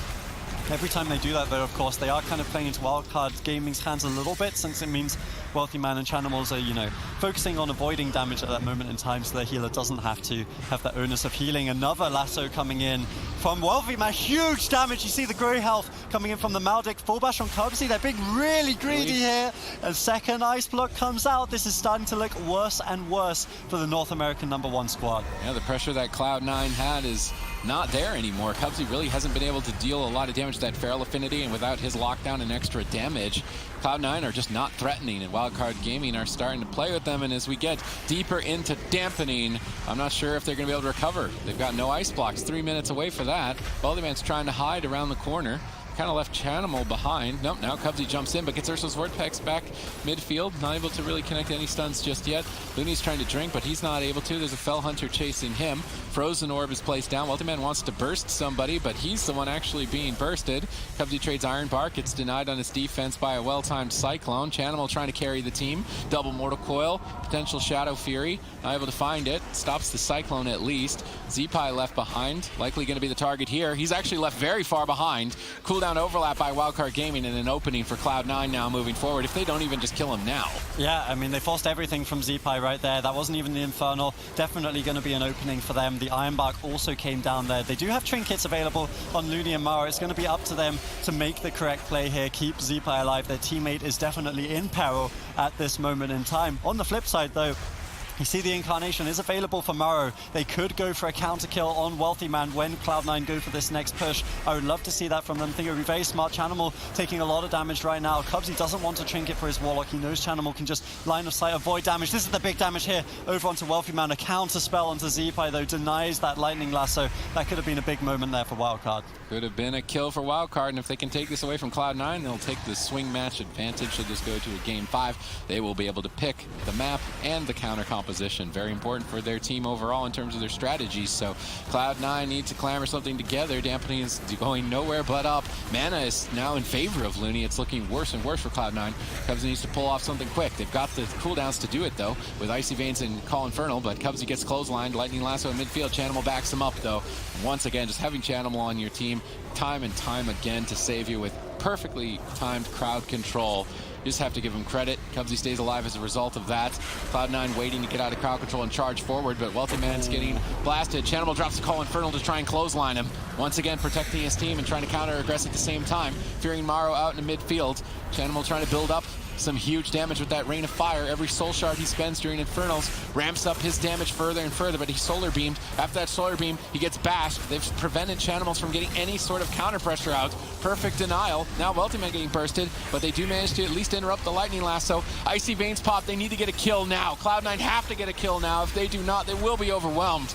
Yeah, I mean, they're looking pretty good. They forced everything from Wildcard on this push. This is the Infernal. If they survive this, Wildcard will surely win this match. They've played to their win condition. Wealthy Man has been forced to retreat, and now it's starting to look like Wildcard have done it in this game. They did get the trinket from Looney. There's no Astral Shift, there's no Iron Bark, there's no Bark Skin. There are very few cooldowns for Wildcard Gaming at this moment in time, but because of those 2 ice blocks forced earlier in the game, Wealthy Man wasn't able to fully commit. Oh, no! Now we see Chanimal caught up, the Innovate, Iron Bark, all of these cooldowns being overlapped from Cloud9. We're at almost 40% dampening, 40% healing reduction for both of these healers, and the raw damage that Wildcard will do throughout the game is starting to add up. Things are snowballing out of control. Can Wealthy Man and Chanimal do it? Can they close it out and keep the swing match advantage for their team? Or Wildcard Gaming going to just destroy them? Morrow is pinned down in bear form, unable to really counter pressure. Looney is struggling. His mana is so low. Potentially Cloud9 can overwhelm them, but we see Cubsy in a bash into a Cyclone. Chanimal all alone. He's trying to get around the corner, manages to, but eats an Earthshock right before he could. Drain lifing off the Elemental to recover himself, while Cubsy is Cyclone, trying to take every single advantage that he can in potentially the final seconds of this match. That was the triple Maldic push there from Cloud9, and Morrow didn't even trade Renewal. Now you can see Wildcard Gaming, they taste blood in the water. That Incarnation for Morrow up in 10 seconds. Huge damage potential on the side of Wildcard Gaming momentarily here. Double Ice Block is available for Wealthy Man, so he survived till his defense, which is very good, but Chanimals could well be the kill target. I think Chanimal is definitely going to be the target at this point with 2 ice blocks available, although having pressure on 2 targets is going to be better than 1 for Wildcard Gaming. Anyone could die at this point. I could easily see cross kills in this game. You do not want to go anywhere as it is down to the wire. Morrow's just getting owned. He needs 1 more second. Connects the renewal. That may not be enough. Chanimal is dipping low. This could go down to a 2 versus 2 at 45% dampening. Morrow manages to hold out just a bit longer. Nether Ward denies the kill on Chanimal. Drain life, anything to stay alive, anything to keep the swing match in their favor. Cloud9 try and crawl back in this fight. Morrow gets interrupted. Cubsy jumps in. He knows it's do or die. He has to add extra damage to the team if they want to win, but if he spends too long along in cap form. He's not healing the team, but it's a risk he has to take. He's got no mana. Chanimal's so low. Double Mortal Coil. Can Chanimal pull off the miracle? I mean, actually, Looney was able to sit down for a drink a little bit earlier. He restored the mana. He has the advantage over Cubsy right now, but somehow, someway, Cloud9 survived. The Incarnation is down. Cubsy is going on offense. Chanimal's not even there. Mara so low on health, down to 30%, camping that bear form, not dealing any damage at this moment in time. Cubsy is still in cat form, dealing damage. It's a delicate game. It's a dangerous game. Cloud9 versus Wildcard Gaming, the swing match, game 3. Infernal lands. Cloud9 are so close to securing this. Maro, Looney, they're on the run. They don't have much. These Infernals are going to be devastating. If Chanimal gets any Chaos Bolts off, it's going to be the end of the match. He doesn't even maybe need it. They're just taking him out. Shadow Fury lands. Chaos Bolt gets Solar Beam to the last second. Maro ducks for cover. Any Chaos Bolt is going to close this. Cubsy is stunned up. Chanimal moves in. Maro gets bursted. Where's the Chaos Bolt? He needs to get it. He gets Lightning Lassoed. Mortal Coil. Chaos Bolt gets casted. It's going to be good. Maro gets taken down, and Cloud9 keep the swing match advantage. Poland, they looked pretty good. Like, I feel like you have to say that land, they looked pretty strong. Yeah, that's the best they've ever looked. And it's funny that you mentioned the ping, because Chanimal is from Australia. After their first match, he came up to me and said, "Well, I have 0 ping. How can I lose?" Yeah, exactly. Still an all-American hero in my book, though. Everything that he's done for NA. But let's take a look at Cloud9 versus Wildcard Gaming. Him and Ben Rookie, man. Him and Ben Rookie. Cloud9 going to be leading in this series. All right, Zeepai the target of choice here. Cubsy is still playing with confidence in that Feral Affinity role, adding some extra damage and maybe an early kill. If they can close this out, they'll advance in the upper bracket. They're on match point. There's lots of damage, and it's not stopping. Huge heals out from Looney. Potential Way of the Crane opportunity for him here as the Frozen Orb is placed. Deciding not to go for it. Wealthy Man blinks away. No, now going for the Way of the Crane. Going to be going after Chanimal. Iron Bark appears to be enough right now to stabilize Chanimal through these hits. Is it going to be? Nether Ward now at 50%. Denies any sort of follow-up burst. Looney's Way of the Crane is going to be fading, and with it, the added damage bonus. Zeepai now in a better position, able to duck around the corner should he need to avoid Chaos Bolts. Infernals are down. Chanimal looking to ramp up. Curious to see if they go after Blizzo with these big Chaos Bolts, or if they're going to go after Zeepai once again. Blizzo gets stunned up by Cubsy. Once again, great utilization of that Feral Affinity, sneaking away, dropping combat, going into stealth to be able to gain access to that Rake stun, holding Blizzo down in place for the Wizard friends, Chanimal and Wealthy Man, to have at him. Let's see what Cubsy can do here. Blizzo is dishing out a ton of pink. Chanimal's going to reposition downstairs and towards the wall. This way, if Blizzo overextends, he moves past 2 points of line of sight for Looney to heal him. So rather than overextending, he's going to switch targets. But if he switches targets, then Chanimal's left open. So good awareness by Chanimal there to reposition. Now he can freely cast some Chaos Bolts. Yeah, I really like the way that Cloud9 has changed the way they're playing this game. Like, previously, even in this matchup, they played quite aggressively, I think, but now they've kind of taken a step back. Like, okay, we're not playing against Moonkin Elemental where we clearly need to be very aggressive and forcing the issue. They're playing against the Windwalker, and if there's things Wizards like to do, it's, you know, sit back, attack the Windwalker, attack the melee, abuse the melee. It's a classic situation for a team like this, and Cloud9 have definitely adapted their playstyle between Game 2, where we saw this matchup, in Game 4. They're sitting back a bit more, Wealthy Man's avoiding more damage, and hence Wildcard Gaming are being forced to attack Chanimals, and Chanimals is a little harder to kill. That said, he's taking a fair bit of damage, and Cubsy has to react with the Iron Bark. Ring of Peace bounces Chanimal around the corner and out of line of sight, and Cubsy has a lot of recovery to do, a ton of work. Wildcard Gaming switch their burst to Wealthy Man. He pre-activates Temporal Shield. This absorbs a huge amount of damage during that Lightning Lasso and heals him back to full. Good awareness on Wealthy Man's part, realizing that swap was coming. This way now Cubsy can sneak away, potentially drink, but on the small maps, Wildcard Gaming selected. Will he be able to find that opportunity? Looks like he managed to sneak away, but I'm not sure how much mana he's been able to regenerate just yet. Touch of Death gets activated. Blizzo, rather than denying the drink, is trying to counter-aggress, and they will trade mana for cooldowns. But Wealthy Man is still low on health. Cubsy needs to recover 2 targets. That's not going to be cheap to heal through. Now he's still crowd-controlled, and 2 members are still low. We do anticipate Wildcard Gaming's composition to take this, but we did not see the composition play out long enough to really know if it will. However, going to Game 5, if you're Wildcard Gaming, do you take the gamble? Do you run with the Windwalker on a large map? I'm not sure. I mean, it looks solid into the Mage Warlock so far. There's just constant pressure. Looney is maximum mana the whole time. It seems like, why wouldn't Wildcard Gaming play this composition the entire series? Yeah, I mean, I guess we'll have to see what happens as Dampening starts to rank up, because the Mistweaver is very strong early game. Like, the mana is great. But as the game gets longer and longer, I feel like the Mistweaver will lack the throughput healing of the Restoration Druid, and that could be a potential weakness for Wildcard Gaming. And I think Cloud9 recognizes that a little bit. That's why they're sitting back. They're happy to kind of play this slightly slower game here, knowing that eventually, let's say the game does go to dampening, as Wildcard Gaming often take us to dampening, then maybe they have their chances there. You know, it's not guaranteed that Wildcard wins that. It's definitely going to be scary for Wealthy Man to make it that far, but he's been playing it well so far. If zero mistakes come out, I think Cloud9's got a fair chance in this one. All right, Chanimal exposed for another minute and 40 seconds without that unending resolve. A vital defensive cooldown, that red icon below his health. When there's a number on it, it means he can't use it for that amount of time. And without it, he could get blown up by that of Zeepai and Blizzo. Touch of Death available in 24 seconds. Let's see what Blizzo can get done with that. Cubsy has done a great job maintaining his mana despite the mana or the map disadvantage in that regard. Still keeping even with Looney as we get closer to dampening.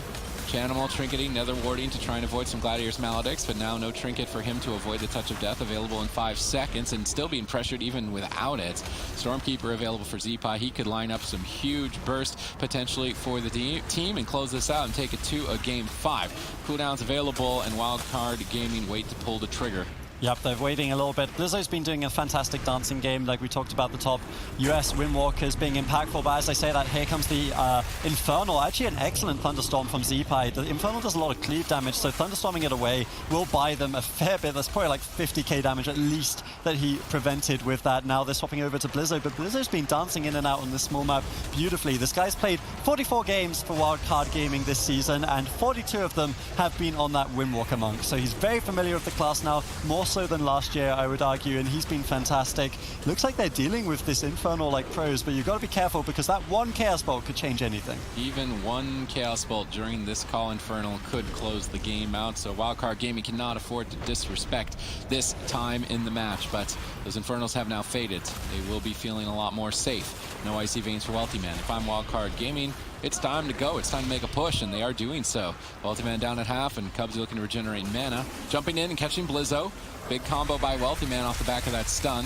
Blizzo rolls out of line of sight, likely to relay that Transcendence, but it left in midfield. If he uses that, he will still be exposed to casted spells, and that could cost him his life later on, and I'm curious to see if it does. Yeah, it's something that he needs to be mindful of. I think a lot of the time Cloud9's been kind of kiting downstairs onto that mesh, so maybe he thinks as long as it's just somewhere on a hierarch, but I agree with you. There's no reason not to put it behind the box, right? Like, it would just be better positioning. Something that Blizzo maybe needs to think about, but he's going aggro right now over onto Chanimals, keeping up the pressure, keeping up the Mortal Strike effect, reducing any incoming healing from Cubsy, I think is smart, just trying to, you know, keep some pressure going, give them something to think about so they don't get too aggressive onto Looney. But now dampening starting to rank up. It's up to 11%. Blizzo actually used the Touch of Karma there a little bit preemptively. He wasn't really low on health. Maybe he was expecting a stun to come in, but I wonder if they can punish that maybe. Curious to see if they can moving forward. Wildcard Gaming have to take this if they want to stay in the upper bracket. They're swapping to Cubsy. They're desperate. Can they pull it off? Is now the question. There's a lot of damage. Gladiator's Safeguard, is that going to be enough? It may not be. Cubsy tries to gate across the map on a sliver of health, managing to stay alive throughout that onslaught. But as dampening continues to mount, another swap like that, and Cubsy's probably not making it out of that situation alive. Looney still has a lot of mana in the tank for Way of the Crane, and that is a threat that they need to be ready for, as at any moment he could activate it and increase his damage immensely. Yeah, as dampening starting to ramp up, there's definitely some pressure coming out of Wildcard Gaming. Good swap over onto Cubsy there. He had about 20 seconds left on his trinket, so they had to pull the trigger there. Almost able to get the kill with the triple Maldic, but of course, that is a huge commitment from Wildcard Gaming. So now those Maldics are down for 2 minutes. Cloud9 can be even more aggressive. Interestingly enough, Cubsy's been really playing this game passively. Like, his mana is full. He could be more in their face, but I think he knows that, you know, the double Monk can definitely get the swaps over with the double leg sweep, the stun from the Elemental Shaman. There's so many threats on the side of Wildcard Gaming, and this is really going to go down to the last couple of seconds. And I'm not I'm honestly not sure who wins this. We haven't really seen the Elemental Windwalker play out during the Cubs. We've heard a lot about it. This is the first time we're seeing it on the stage. I'd be more confident in it if Cubsy was out of mana, which is what he is supposed to be on this map. But he has full mana.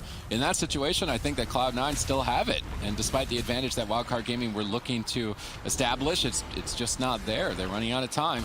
Let's see if they can do it. Call Infernals are available for Chanimal, and once again, that's a big threat. That green icon with the skull. If that goes on cooldown, Chanimal's activated it, and his Chaos Bolts are going to increasingly get bigger and bigger.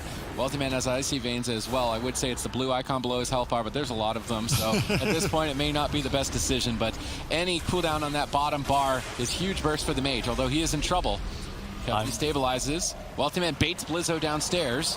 He's got him snared up. Chanimal could set up for big Chaos Bolts on Blizzo. He is able to not actually avoid the Chaos Bolt, but at least get out of line of sight. Catch some Vivifies. Cubsy moves in, trying to support the team and hold them in place. I will say that Wealthy Man's Blizzards are perfectly placed, pinning the team down and resetting the cooldown of his Frozen Orb quite frequently. Ursul's Vortex pulling the team back in, and Cloud9 are starting to build some momentum.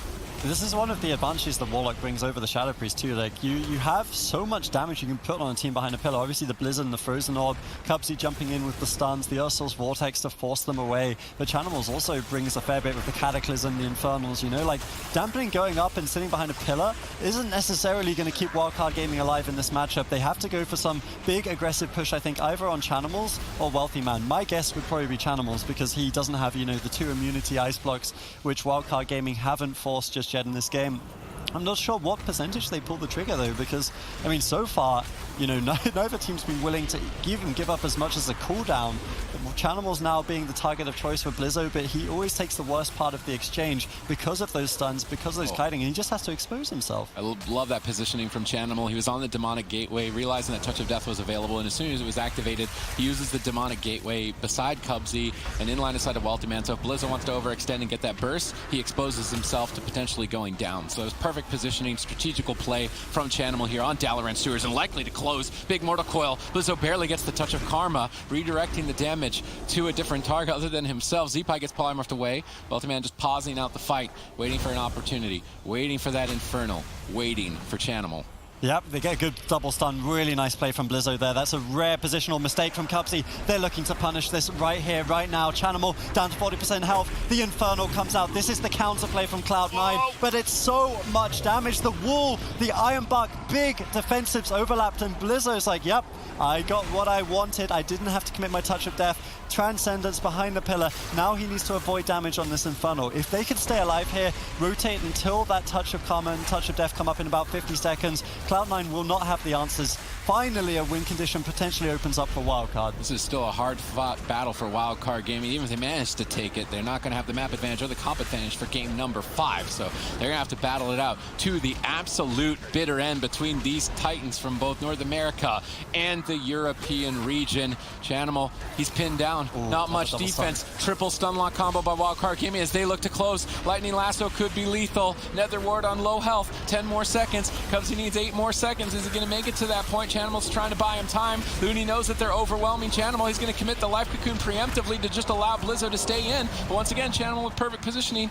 Gateways, tries to get to safety, is able to at least avoid Zeepai. Zeepai is polymorphed out of line of sight. He's out of the fight. He can't add any pressure to the team. This is allowing Chanimal an opportunity to breathe, an opportunity to just close this series out. Can they pull it off, Adrian? But this, I don't think so. This is the win condition I was talking about. Touch of Karma and Touch of Death available. I'd love to see Blizzo just commit some of those cooldowns offensively. Cubsy, no trinket, no wall on Chanimal. The Iron Bark, I don't think it'll be enough at 45% dampening. Blizzo dropping low, but he has both of his defensive cooldowns. They're going for the all-in. They pull the trigger. Here comes the Touch of Death. Chanimals, without the big healing from the Soul Leech, this deep into dampening. A good early Iron Bark from Cubsy. Is this actually going to be enough? The crowd control from Wealthy Man, he's playing it perfectly. Triple Sheep, Fizz coming out. So much crowd control from this Mage Lock Druid. The Touch of Karma from Blizzo, but Chanimals has somehow, some way survived. Is he still going to stay up? I'm not sure. There's the lasso. The trinket comes out. It's anyone's guess, Sid. I mean, at this point, 50% dampening, no mana, no cooldowns. It's likely to be Wildcard Gaming's game. Cubsy just not able to connect the heals, and Chanimal will fall in game number 4. We're going all the way. It's one of the teams going to do it right here and now. Is it going to be Cloud9 or Wildcard Gaming? All right, ladies and gentlemen, we are in the upper bracket between Cloud9, Wildcard Gaming. It's come down all the way to game number 5. But because Cloud9 won the blind pick and kept their swing match advantage in a narrow victory on Ashrane's Fall earlier on, they now hold all of the cards here in game number 5. So I'm just so happy. Like last time I cast it was BlizzCon. Now for the spring finals, my first cast back in 2019, Cloud9 vs Wildcard Gaming, the series we've been anticipating forever, has gone to game 5. It doesn't get much better than this, ladies and gentlemen. The spring finals, the best teams in Europe and North America vying for that first BlizzCon spot of 2019. Cloud9 and Wildcard Gaming, 2 of the top contenders for that spot. And I mean, I honestly couldn't tell you who's going to win this one. It's fantastic. Yeah, I mean, Looney switching over to Mistweaver makes a little bit of a change up here for the team, and he will not need to drink as frequently as Cubsy, so potentially an edge there. I do like the Mistweaver Balance Druid combination with Innervate. It makes a healer's spells free, including Way of the Crane, which is probably the most expensive spell for a healer in the game. Maro, though, getting bursted early on as Looney sits through crowd control. No follow-up, but if he gets interrupted, it could be it. Decides to trade Life Cocoon rather than being interrupted and unable to, so a preemptive measure that Looney takes here, precautionary.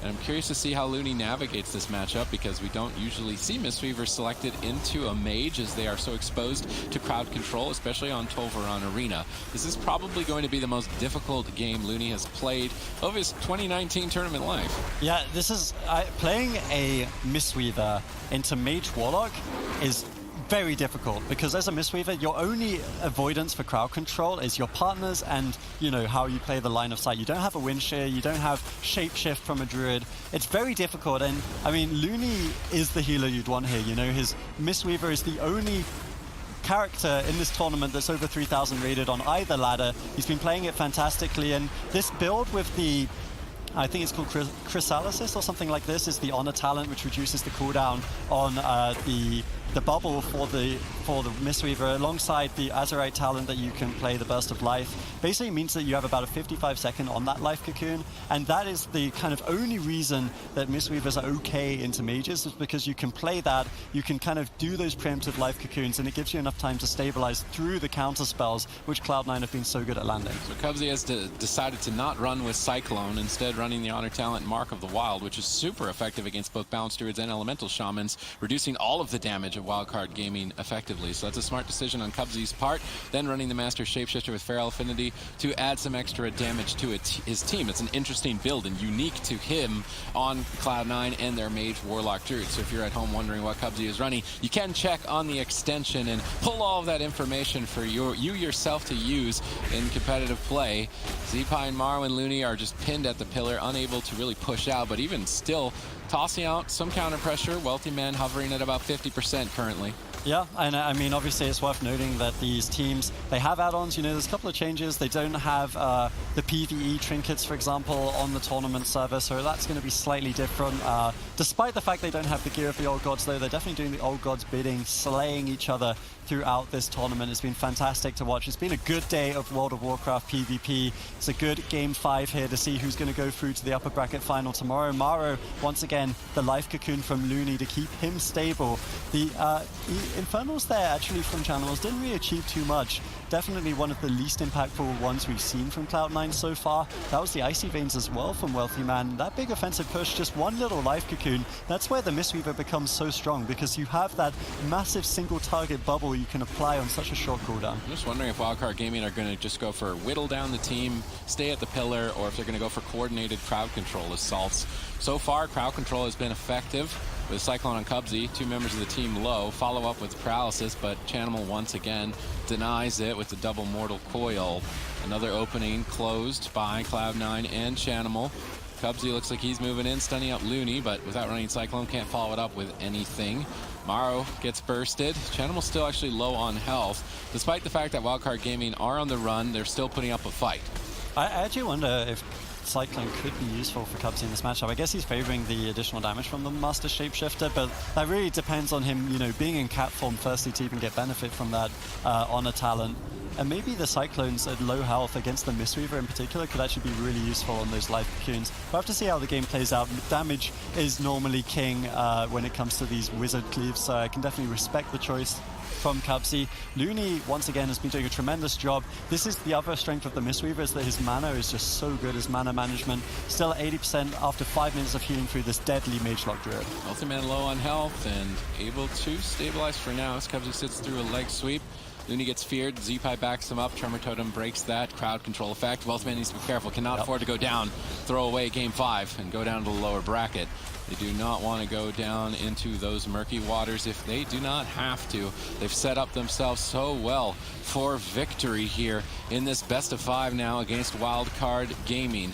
Can Cloud9, the #1 seeded team from North America, keep the dream alive? And it is important to note that the first place team from this tournament will qualify directly to BlizzCon. And if Cloud9, the top point earner from North America, wins it, their points suddenly don't matter. And if you're every other team in North America below them, you have a better opportunity at qualifying. So if you're a North American fan, you're cheering for North America. On the other hand, if you're a European fan, the same case is so, and you're cheering for Europe. So you don't want to go anywhere. Even if your favorite team is eliminated, still the other teams have a chance to contribute to their victory later on in the year. Yeah, more so than normal. You fancy a region, you want any of your teams to do well, you got to make sure they all do well. It's a mutually beneficial situation. I actually caught off the corner of my eye Method Black looking at this series longingly, because they will see the winner of this as their biggest rival for the tournament. So they're going to have a keen eye on this one, seeing what strategies the teams are doing, and ultimately who comes out on top. They will of course be on our next series, the boys versus Method Black. Stay tuned for that one.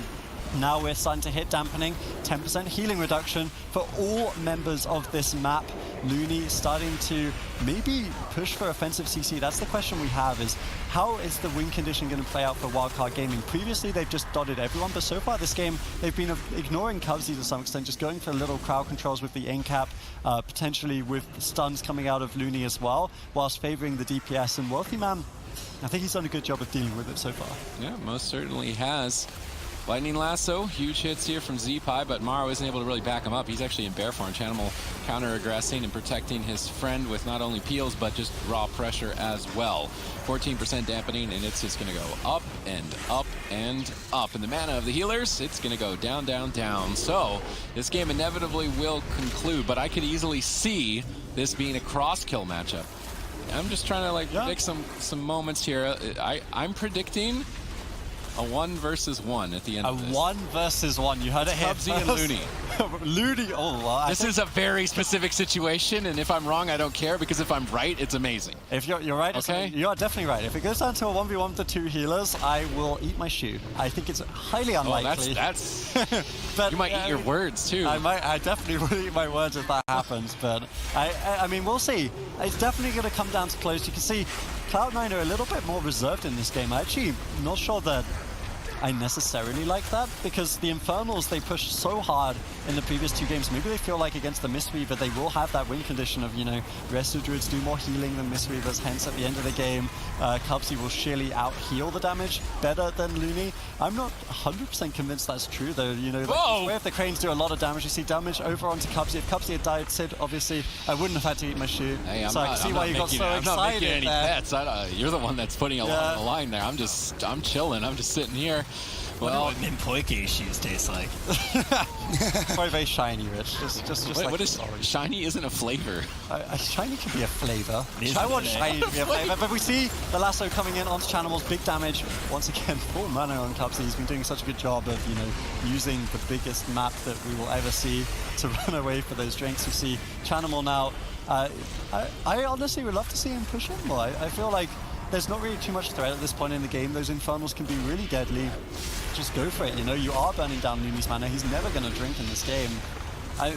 I'm curious if they're actually going to win this one the later it goes. I feel like I'm watching a snowball fight between these members, just casting over and over on each other. The healing it's starting to become very difficult for both sides as Maro is trying to recover and struggling. Will he be able to? Multiple Gliders Maledict, Shadow Melt from Maro, and Dispel from Looney denies that burst and that kill opportunity, but Zeepai is still rotting down. The pressure is so much in favor of Cloud9. Their Mage Warlock Druid is on a whole nother level. It is out of this world.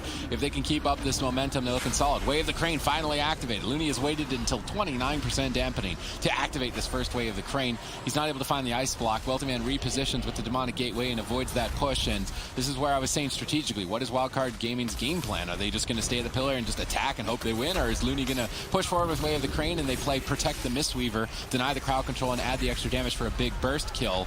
They tried to do the big burst kill there. Wealthy Man denied it with perfect positioning. Now they're going back to the whittle them down strategy. Wealthy Man's forced to retreat, but they've left Chanimal quite overextended. Cubsy's moving forward. He's going to jump on Maru, bash him up. Chanimal's moving forward, but gets clothesline, not able to find any crowd control, but it may not matter. Wealthy Man is just soloing Maru at this point. Live Cocoon, it almost looks like Power Word Shield at this point with 33% dampening, reducing its effectiveness. Chanimal in trouble as Cubsy is interrupted. Wealthy Man equally so. Maru has to retreat away, and we're getting closer and closer to potentially Adrian eating his shoe. I mean, you're really making me choke on my words now. Thank you for that one, Sid. Looney was able to restore his mana a little bit there. And one of the things that's making this game go so long is I feel like both teams don't want to commit their offensive cooldowns because they're waiting for the other team to do so. Like, Maru could press his Incarnation at any point, but he knows if he does that, Cloud9 will just back off, and then that will be one less threat that Wildcard Gaming have if the Infernals are to come down. And it's the same for Chanimal, you know? Like, if he uses Infernal, maybe Wildcard Gaming just uses the Incarnation, and then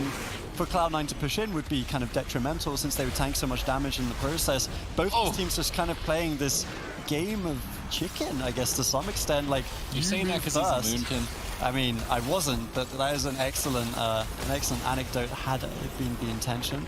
And we see the other win condition that Wildcard Gaming does kind of have is Z-Pi being an elemental shaman against a mage. Like, a couple of times we've seen Wealthy Man just chunk low. As dampening starts to stack up and Wealthy Man stops being 100%, starts being, 60, 70%, that becomes all the more prominent. It has been a slow battle here between Cloud9 and Wildcard Gaming, but I will tell you, in the final seconds, this is going to be the most chaotic game you have ever seen. Oh, yes. You do not want to go anywhere here between these Titaness rosters. Chanimal, well-timed interrupt on Z-Pi, denies that Lightning Lasso. They need to make sure they do not let any of those sneak through, otherwise likely to be their own lives. Windshear on Cubsy, Wealthy Man gets burst, he blinks away, but a Star Surge is flying through. Wealthy Man barely maxes the range and avoids more follow-up damage, but Cubsy can't even stabilize him. 43% healing reduction. Cloud9 have battled it out, but despite winning the first blind pick, they're falling behind. Dude, I'm starting to look at the player cameras and see the sweat on the brows of all of these players. They've worked so hard to get here. This has been a grueling 5-game series. We're about 10 minutes or 8 minutes at least into this one, and now is the moment when it all comes down to. All of that effort will be wasted if you lose this game. The intensity is starting to build. Both these healers looking perfectly reasonable on mana, but it's so hard at this point just for the teams to top each other. You can see Cubsy, he burns through his mana pool so fast as a Druid at this stage in the game. He can't top his team off. Wealthy Man, if he gets Earth Shocked at that health, he dies. He dies immediately. It's so scary for them. They have to track every little proc from each other. They have to play the game so precisely at this point, but Maru is the one taking the heat right now. Disrespect, Cubsy not Gliders Medallion. Infernals are down. How are Wildcard Gaming going to stay alive? Cubsy's in cap form. He's dishing out pain. Wealthy Man's blinking in, but Way of the Crane gets activated. It's Mortal Coiled away. Chanimal doesn't get the Chaos Bolt. Chanimal needs a Chaos Bolt. Is he going to find it? No, they're retreating away. They see the Way of the Crane. They're going to respect it and say, okay, let's wait for that to end. We don't want to be walking in and get a kick to the face. Way of the Crane now gone. 50% dampening. Maybe we're going to see records, but Wealthy Man needs to be careful. Star Surge in the sky. Very low on health paralysis. Ice block has to be traded out. Wildcard Gaming, they're starting to establish dominance here at 51% dampening. I think that was it was such a clean play from Wildcard Gaming. You saw the coils coming out. Myro used his trinket. He got the beam on the Infernal push, and the Infernal is the big win condition for Cloud9. Now that that's out the way, I just feel like there's such a lead for Wildcard Gaming. I mean, Cubsy, he might be going for another drink here at this moment in time. Mara dropping low, needs to be careful. Maledict's committed here. This is the big Maledict push from Cloud9. Mara should respect it, uses the renewal. I like that play. Both healers completely owned. Chanimal struggling. Wealthy Man with one ice block left. This game is not much longer in the history book. If there's a Nether Ward reflected Star Surge kill on Maru, then they'll be sick here. Can Chanimal nail it? He's in trouble, but so is Maru. One more Way of the Crane, but I don't think he's got the mana. Maru ducks recover. He's just not going back up in health. Cubsy gets stunned by Maru in desperation. Cyclone just to deny the Feral Affinity, but he's cornered. Wealthy Man on one side, Chanimal on the other. There's nowhere to run. There is no safety at 57% dampening. Looney trying to scrounge back in line of sight. Chanimal still being pressured. It's all up to Z-Pi. He has to solo Chanimal while Maru stabilizes. Will he be able to do it? I'm not sold just yet. no intervey for another minute on Morrow. If he can get to that point for Way of the Crane, maybe they can push them over. Chanimal still getting bursted by the Lightning Lasso. Zeepai trying to carry the team. Dire's Maledict, Chanimal on the run. Morrow is still low. Adrian's shoe is looking tasty. Morrow gets bursted down potentially here. Is he gonna fall? Marksy Morrow falls. Chanimal still in trouble. Zeepai Urshot him. No defense. Looney's punching him. Is he gonna take him out here? I can tell that Adrian's clenching his teeth. Chanimal gates back away. There you go. Avoids death. Wow. Adrian avoids an awkward situation. Cloud9, they've done it. But they're gonna play it out, I think, but it's unlikely that they can take it in that circumstance. Every time we've seen Arms Warrior, it's been bad. No more Arms Warriors. It's a leg day only. So I can't help but feel like Method Black definitely won this mind game. I feel like Swapsy's going to be a really durable target.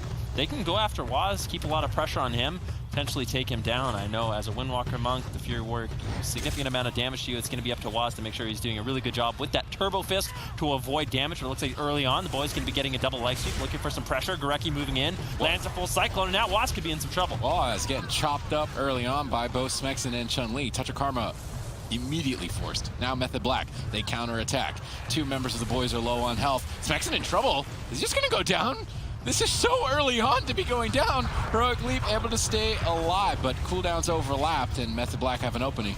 Yep, Swapsy now under fire, a little bit of pressure. You can see Chun-Li and Smexen getting a lot of damage rolling. Gorecki able to recover from that opener, which was a little bit scary. Chun-Li did manage to hold on to the Touch of Karma, whereas Waz, he does not have that same luxury. If he gets caught into a stun, some burst, they might be able to take him down. All right, let's see if they can do it here. Can the boys set up? Surprising composition selection here from both sides. If Method Black were anticipating a Destruction Warlock maybe with this, I don't think they were anticipating the Fury Warrior, maybe a Windwalker Death Knight. It's similar play style though. We see Gorecki crowd controlled for an extended period of time and Chun-Li's in trouble. He is the monk that never dies though and is able to just get through that quite easily. Double leg sweep. Once again, Smexen leaping over, Waz retreats away. Chaz sitting through a bash. Swapsy gets swapped to. No defense. Chaz sits through Cyclone. Swapsy, what are you going to do? He's on the run.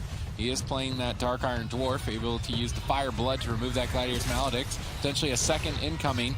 Chaz has a lot of work ahead of him with no Iron Bark, but Chun-Li is getting blasted. He's on the run. Waz in hot pursuit. Touch of Karma, just in time for Chun-Li, but Touch of Death available for Waz. That could be deadly for Chun-Li. Yeah, definitely. Chun-Li could be in some trouble. Nice Cyclone coming in from Chaz. That denies any of Gorecki's healing as well as that powered healing from Iron Bark.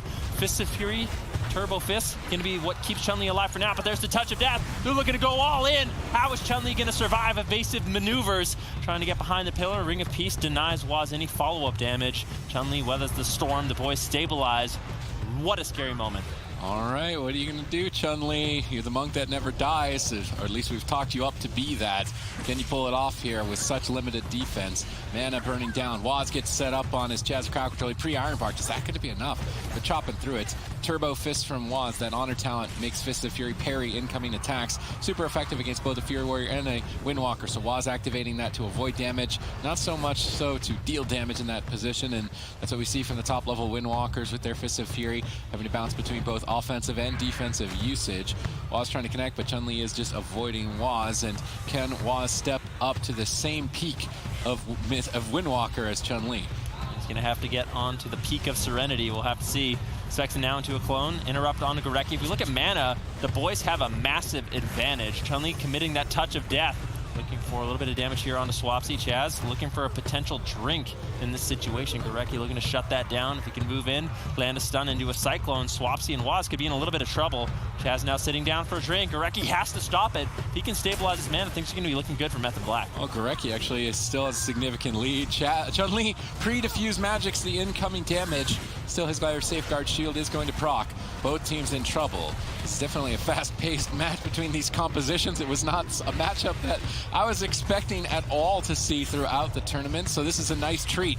Even though we've had such a long day, there's still surprises in this final best of 5 in the upper bracket between Method Black and the boys. Yep, Waz caught into a full leg sweep. Huge burst damage. It's getting lower. Touch of Karma traded out by both Windwalker monks.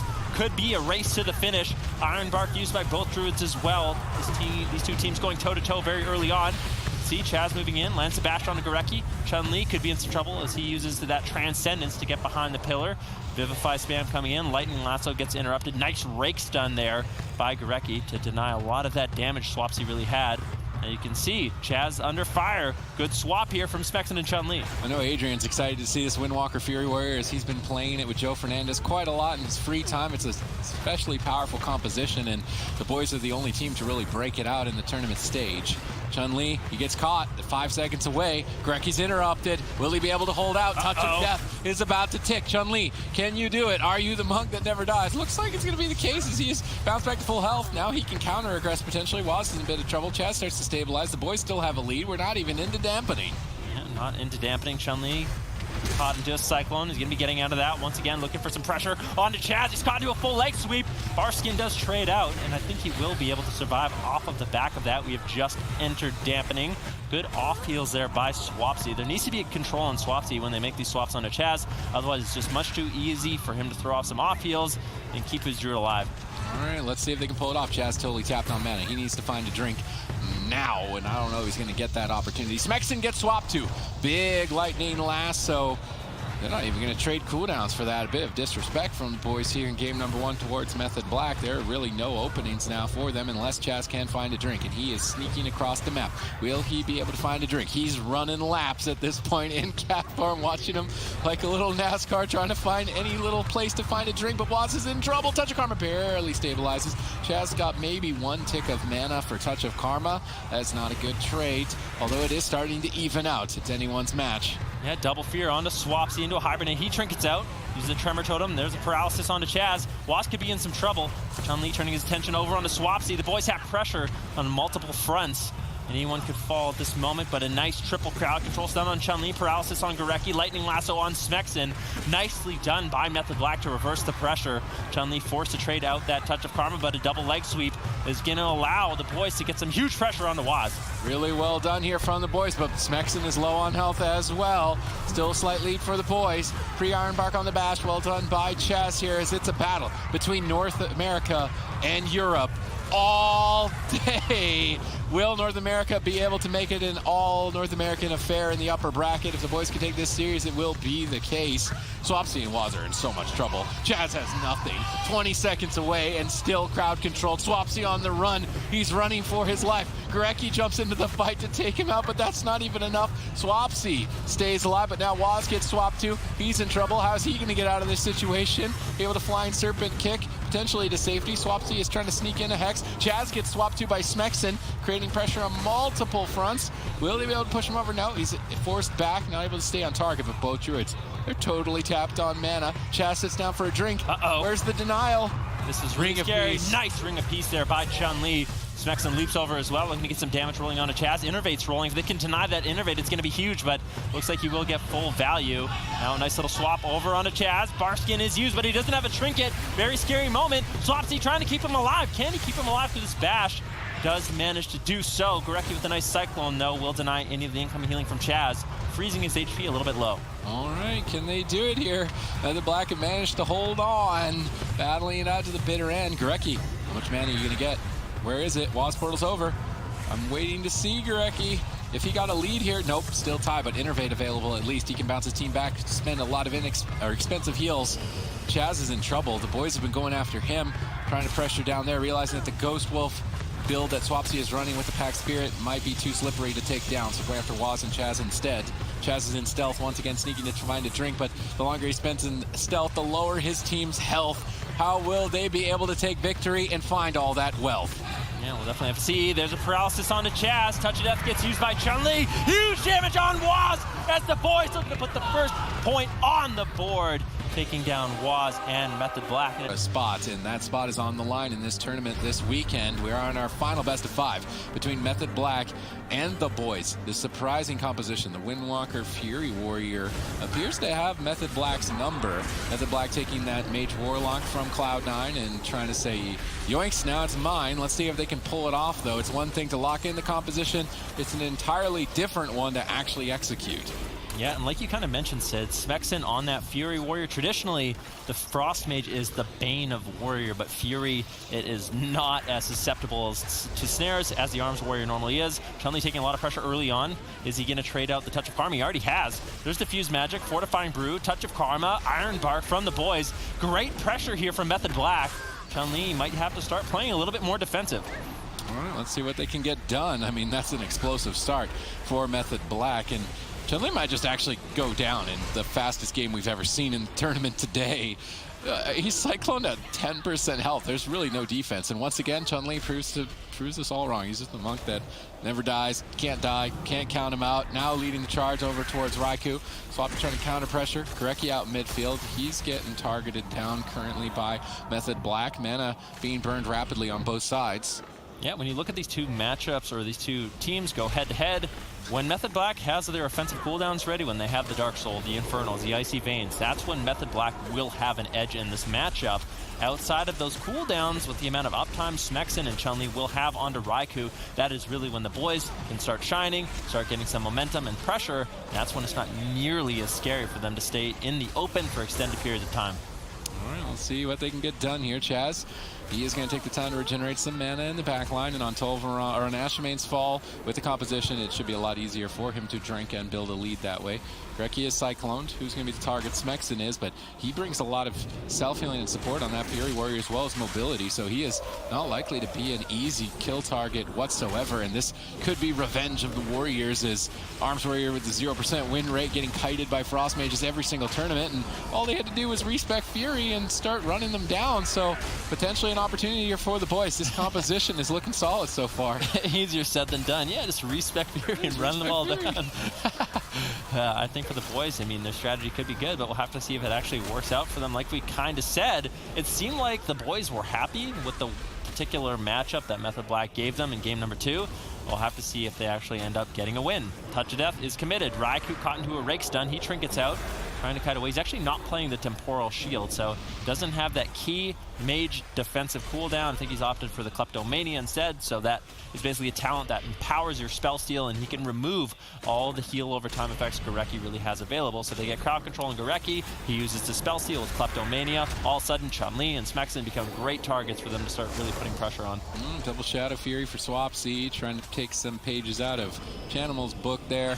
Not able to find any burst though. Raikou has not had any opportunities to breathe. Chun-Li right on top of him, Smexen charging over. Chaz is stunned up. No crowd control to follow it up, but may not even be necessary. Iron Bark, is that going to be enough? Looks like it's going to be enough. Raikou bounces back to full health. Chun-Li on the run again, and I'm wondering if Chun-Li can go this entire tournament. I'm not going to say it anymore because he might just die right now. He's bursted, and Chun-Li is now no longer the monk that can never die. Method Black take game 2. What were you going to say before you died? I was about to say is Chun-Li that they want, despite losing on Nagrand. I'm not really sure how to feel about that. I feel like the boys have the edge in this matchup. It could just be that going into a matchup blind, Method Black feels like overall this is the best composition that they have. I mean, I still feel like in theory it could easily win against what the boys are bringing. All 3 members are relatively durable. It ended up coming down to mana, I believe, in the last matchup. So if the boys can extend it, and potentially they could win on mana, but Method Black will have some opportunities in this match to definitely close it out. It's going to be difficult to predict. However, there's one thing that is certain on Dalaran Sewers. It's incredibly difficult to drink, and as Restoration Druids are the most thirsty healer, they're going to need to drink as frequently as possible, so drink denial is of utmost importance. We see early pressure on Smexen. We thought he would be an unlikely target, but this is looking devastating. Yeah, can they take him down? Touch of Death is rolling from Waz. Smexen using that rallying cry in order to survive. But now Fury Walkers, Fury Warriors, this is when he's going to be able to get out a lot of self-healing. Yeah, potentially, but the self-healing of the Fury Warrior is going to be quite high, so they can maybe take him down in these triple Maledict pushes, denying some of that Fury Warrior healing, but outside of that, I feel like Smexen's going to be able to keep himself stable. I think we have to name this composition, although maybe Healing Stat wants to, because he's kind of playing it a lot before the boys, honestly, on the ladder, but if you've got a name for this, type it in the chat. The composition the boys are playing, we don't see it ever. Windwalker, Fury Warrior, Restoration Druid. Gorecki under fire down at half health here as he gets swapped to by Waz. Is swapped again? What is happening right now? Gorecki is getting owned by Waz. Grecky manages to sneak away, at least to recover very far away from the fight, but now that he's far away, we could see Method Black go after a different target, and that looks to be Smexen. But Smexen secures a triple fear, denies the Tremor Totem as a result of hitting Swapsy as well with it, but not able to find any cooldowns off the back of that crowd control, unfortunately. Yeah, this is a very tense situation for both of these teams. Neither one of them want to go down to that lower bracket, potentially face elimination tomorrow. And you can know Cloud9 is waiting in the upper bracket, waiting to see who their opponent is going to be. Tomorrow, we can see Waz already down to around 50% health. He has a lot of defensive cooldowns at this point that he could rotate through. If we look at Mana, Chaz once again behind, and I really feel like that's off the back of the boys just hitting multiple targets. They do a go onto Waz, force Chaz to put heal over time effects on him, then go over onto Swapsy, force Chaz to heal there, and then they make a swap onto Chaz, and just becomes really taxing on the mana of Chaz in order to keep all three members up. Waz low on health, trying to hold out without using that touch of karma, but it's costing Chaz a lot of mana, and now he's cycloned. Turbo Fists parrying some incoming attacks, and he does begin to stabilize. Smexen now falling behind on the back foot. Chaz is the one falling behind on mana, though. And the boys are establishing the same lead that they did in game number 1 against Method Black in this matchup, and it's not looking good for Method Black overall. Fortunately, they will be able to rely on going to a large map with that Wizard Cleave composition should they need to. Smexen getting damaged heavily here. Grecky crowd controlled, Chun-Li locked down as well. Smexen disrespecting the space, but with Ironbark now should stabilize. Method Black likely to switch their attention to Chun-Li now. Trying to pressure 2 targets, a smart strategy against the Restoration Druid. Chaz realizing he needs to drink and regenerate mana. Has escaped far across the map. Grecky and Smexen leaping over to deny. How much did he get? As soon as he comes out of bear form, we will find out. Currently cycloned. Chun-Li getting bursted. Grecky coming back, able to heal him. Swapsy kiting away. Mana slowly evened out. Nice paralysis on the Innervate there, denying some of the free healing that Chaz can get from that. Activating the Tranquility only for 1 second to apply an extra heal over time effect, and then that boosts the healing through the Restoration Druid's Mastery. So Tranquility is not that powerful in 3 versus 3 combat. In a raid it is, but in player versus player, it's a smart decision to do what Chaz did there. Innervate makes it free, get an extra heal over time effect, and Grecky gets swapped to and bursted. He gets completely devastated here from Method Black as they try to pull off a miracle. This is a swing match. The boys cannot afford to lose this map. Yeah, nice double ice sweep coming in from Chun-Li. Can they get any pressure? Well, they do manage to get out the Astral Shift as well as the Ironbark. Method Black can be a little bit vulnerable here, but like you said, Grecky in that last exchange, that was a nice swap from Method Black. It's a leg sweep into a Lightning Lasso, and they got a lot of the defensive cooldowns Grecky really has available. Now Rake stun over onto Chaz. Grecky trying to play aggressive, not able to find the follow-up Cyclone, unfortunately. Swapsy was there to deny. I'll have to see what the boys are going to be looking to do. Full leg sweep on a Grecky. Waz just getting some crowd control out as it looks like they still want to take down Chun-Li. This has been North America versus EU the entire day, and we are down to the final best of 5. If the boys can pull this off, it's going to be North America in the upper bracket, and Europe will have to battle it back. Will they be able to manage to get to the grand finals? A BlizzCon spot is on the line. $50,000 first place prize on the line between these 2 teams, as well as potential qualifications for other teams, as the winner of this, when they qualify, all the points that they have earned throughout season play are no longer applicable, which means if you're a second seeded team in terms of points, you may qualify through points. Everything on the line for each other's regions in this tournament today, and you do not want to go anywhere until it's over. Yeah, definitely not. Waz having to trade out the Touch of Karma. Could be in a little bit of trouble. There's a full paralysis onto Chaz, and once again, the boys have a massive mana lead in this matchup, but a nice attempt on a Smexen. Like I said, Smexen could be a great target for Method Black to go after. If they can coordinate their Maledict trinkets, they could deny a lot of the self-healing that Smexen has. You get crowd control on Gorecki, you throw a Maledict onto Smexen, then all of a sudden that main strength becomes sort of a weakness for Smexen. He can't heal himself up, but that's only going to be in those short windows when they do have that trinket up. All right, mana still in favor of the boys as dampening has begun, and that will reduce healing at the top of your screen, that red number. As it gets higher, healing gets lower, and if healing gets lower, you're probably going to die. Things are getting dangerous here for Method Black as the boys are looking to push forward, advance to match point. Touch of Death available. Chun-Li at any moment is just going to start firing on all cylinders.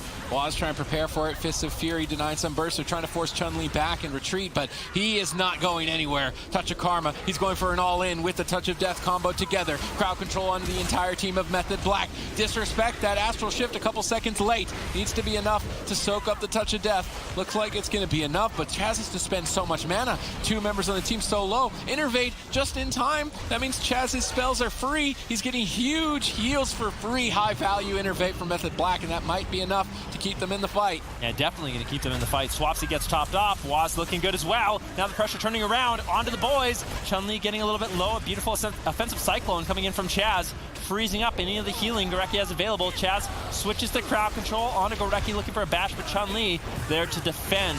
Chaz not able to find the cyclone. Now Smexon still looking to get aggressive, but he's in some trouble. Waz putting out great pressure. There's the Maledict. Smexon forced to leap away. Gorecki has a little bit of catch-up to do right now, but Waz now vulnerable as the boys looking to reverse the pressure. All right, can the boys pull it off and advance to match point? Will Method Black steal it away from them here in game number 3? Hibernate snuck in there. Tremor Totem though from Swapsy is going to break it out, but Tremor Totem now won't be available for intimidating shots. Cyclone from Gorecki, but Chun-Li's in trouble. Gorecki spent so much time crowd controlling and not really enough time healing. Chun-Li's low on health, managed to stay alive. Now charging forward to take out Waz. What's Waz going to do? Chaz is crowd controlled still. Swapsy is low. Mana's almost tapped on both sides. Gorecki now in crowd control. Chun-Li could be in trouble. Which Windwalker's going to fall? Crackling Jade Lightning knocks Waz off the side. Chun-Li doesn't seem to care. Ring of Peace into a Spear Hand strike on the Lightning Lasso. Chun-Li breaking up huge amounts of damage. Top tier play from both sides. Yeah, Chun-Li, though, is the one that's in a lot of trouble. Now Touch of Karma has been committed. Looking to run down Swapsy at this point. Chaz has no mana left. If the boys can keep up this pressure, Method Black could easily fall, but Chun-Li is just so vulnerable. Double Fear coming in, Swapsy trinkets out. Chun-Li having to kite away. It's going to be evasive maneuvers once again. Can Gorecki keep him alive as they look to take down Swapsy in these final moments? This is coming down to the wire. Look at those mana bars. There's basically nothing left for either side. Look at the dampening. 21% and getting higher. No defense for either Windwalker. Who's going to take it? Can Waz step up to the plate? Big Lightning Lasso here. Chun-Li in trouble, rolling away. Waz in hot pursuit, rolls over, walks into a double stun with Chaz. Fist of Fury flying in. Waz ducks for cover, avoids it. Gorecki gets sheared. Chun-Li on the run, jumping to safety. Is it really that safe though? Touch of Death explodes, barely connects to Swiftman. Cycloned on his trinket. Big trouble for Chun-Li, but somehow, some way, stays in it.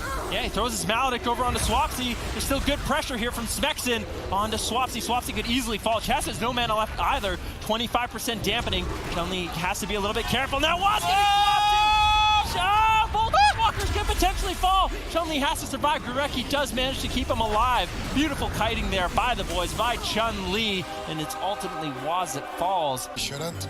I think Swapsy, I mean, he's, one of the best to ever do it, but he also isn't even close to as experienced as someone like Chanimal, especially on this composition. This is the last series of the day, and the boys can close it out here. They have an uphill battle. Method Black going to have a map that they can just spread out on and hopefully buy themselves some time. Wait for their win condition, but the boys going to try to get the upset.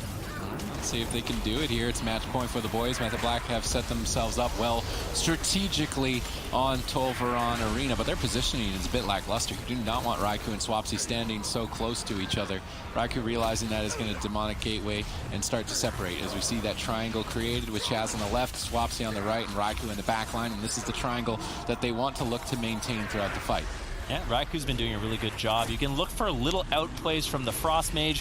When he blinks away, he can try to deny some of the mobility that Chun-Li has on that Windwalker Monk.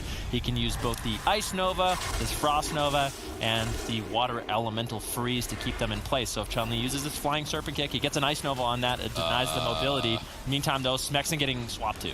That was an interesting attack.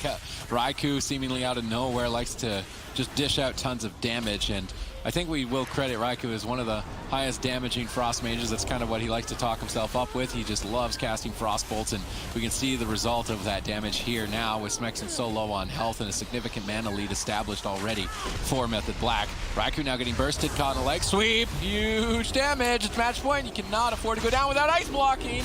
Blinking back to midfield. Trying to give me a bit of a heart attack, but Iron Park looks like it's going to be enough for Raikou. Yeah, Raikou, one thing you have to credit Method Black, they definitely know how to play into the Gladiator Safeguard with the Iron Bark. If you have Iron Bark when Safeguard procs, it's really unlikely the boys are going to find the damage to push through that, so I think it's good. Method Black sort of realizing that, not throwing away an Ice Block very early on, which makes it more difficult for the boys to push in. If they get an Ice Block, then Chun-Li can be confident in using the Touch of Karma, the Fortifying Brew, a lot of his defensives offensively to try to close out the game. But when Raikou's just being greedy with those, holding on for a really long time, it sort of makes it more difficult for the boys to want to make those all-in pushes. Spell Reflects have been beautiful from Smexen on these Chaos Bolts, denying a lot of damage, and they're just continuing to lead the charge. Chaz, the crowd controlled. Gorecki in position, trying to take the game for his team, trying to take the series for his team here, as the boys are on match point. You can't count them out. Their pressure has been quite insane, but if you look at the mana, Gorecki, that's not too good. Yeah, there's been a lot of free casted damage from a Destruction Warlock, and that is not a class you want to leave alone. And like we kind of talked about, for Swapsy, when you're playing one of these alternate specializations, when you're being trained down, that's when you're really tested, and you're going to see the difference between a Warlock like Swapsy and a Warlock like Chanimal. But when you're just left open, free casting, that's when it's a lot easier to play these alternate specializations. And I think going after Raikou, they're kind of playing into the favor of Method Black. All right, let's see what Method Black can get done here. They've already asserted dominance. The map selected was the best decision, of course, as these teams are top caliber. They've planned out the entire best of 5 to try and carry themselves all of the way, and we are likely to see a Game 5 between these two teams, between North America and Europe. It's been head-to-head the entire day. BlizzCon qualification on the line. $50,000 first place prize on the line. Gorecki getting stunned up. Method Black potentially swapping, not able to find line of sight. However, Gorecki is safely stabilizing behind that pillar. Smexen once again, beautiful Spell Reflect on the Chaos Bolt. Now they're switching targets to Swapsy. Looks like they've given up the chase onto Raikou, but you leave Raikou open, that's going to be a lot of Frost Bolts.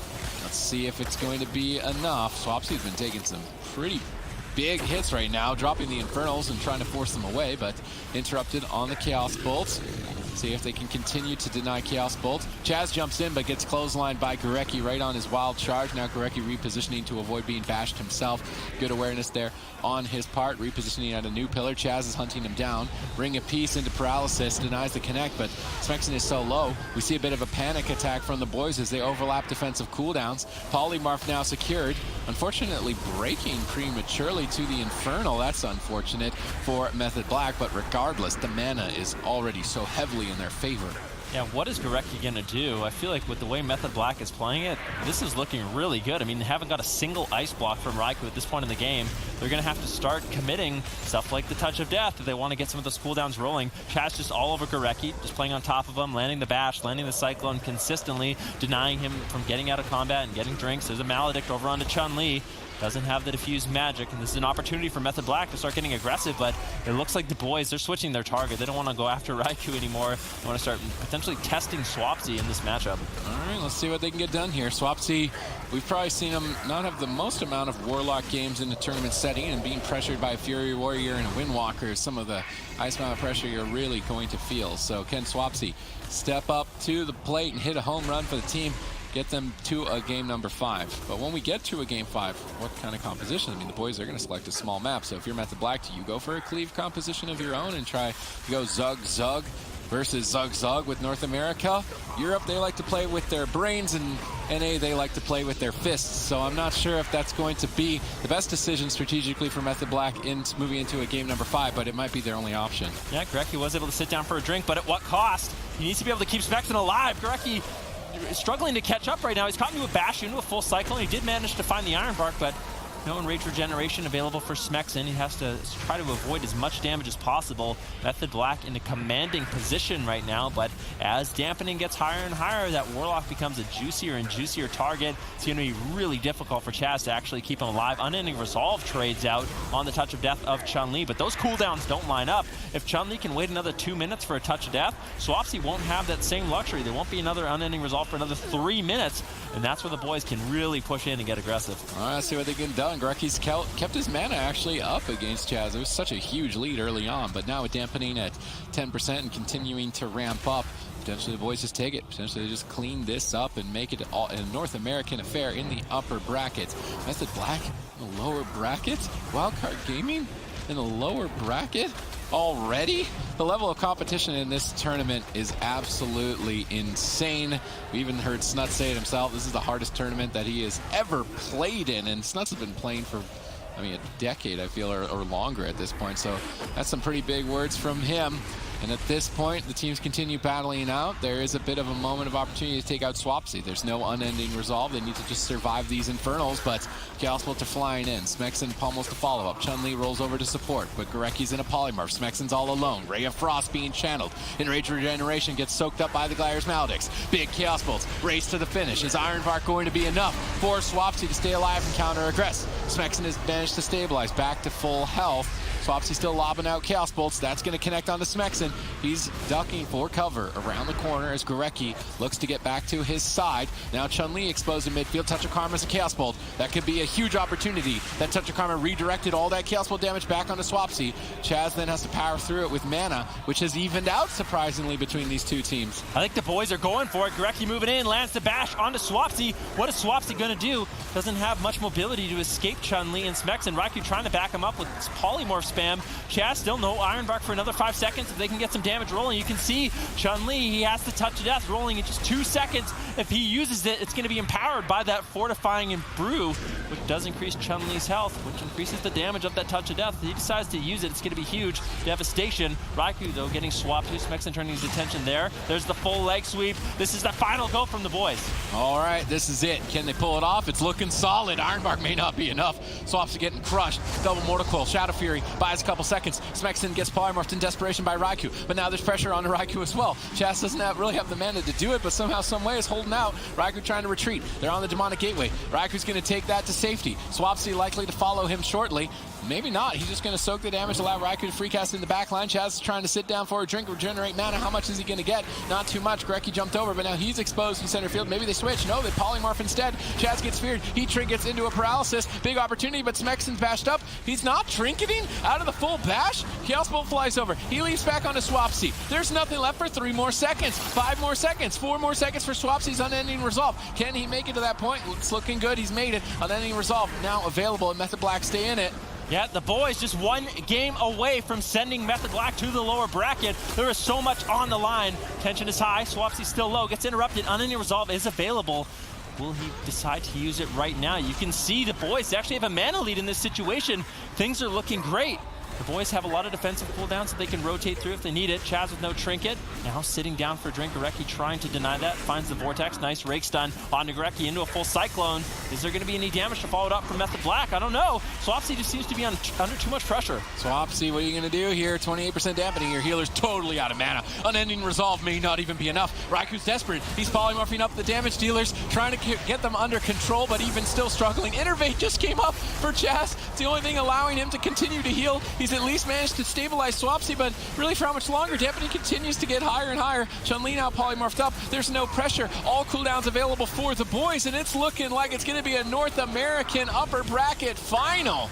Potentially, but Method Black did manage to stabilize, and Chaz is actually sitting down for a drink right now. Gorecki trying desperately to deny it, but Raikou with good backup with the Ray of Frost. Chaz, he recovered the mana at 32% dampening. This is perfect, but Raikou needs to start getting damage out instead of just spamming out the polymorphs. Chun-Li with the Touch of Death rolling. Swapsy could easily fall. Chaz gets the Iron Bark out, but Chun-Li's the one that's in trouble. He's forced to portal away. There's a full intimidating shout coming in from Smexen onto Chaz. Beautiful crowd control from the boys, but right now Chun-Li is just way too vulnerable. All right, let's see what they can do. Live Lord Chun-Li only going down in 1 game, and we'll happily forget that if he can manage to pull off this somehow, some way, strategically. Method Black should have been able to set up a victory, but the boys keep battling it back and just refuse to die. Iron Bark available in 9 more seconds. Icy Veins. Raikou is probably the most deadly player for the next couple seconds. Blinks over. Looks for the polymorph. Doesn't get it, but they get the Cyclone. Smexen in trouble. Enraged Regeneration. He needs to get some big heals off this, but dampening's at 37%. Big heals aren't so big at 37% reduction. He's not even going back to full health. Gorecki tries to sit down for a drink. How much mana? He's in stealth. How much mana is he going to get? Frozen Orb hits him. He clips it, but he's 50% mana. Yeah, this is really good for the boys. Swapsy now with the Dark Soul trying to get aggressive onto Chun-Li. Trades out the Touch of Karma. Paralysis onto Chaz. Right now, Chun-Li trying to carry this game. Get the 3rd point on the board for his team and send Method Black to the lower bracket.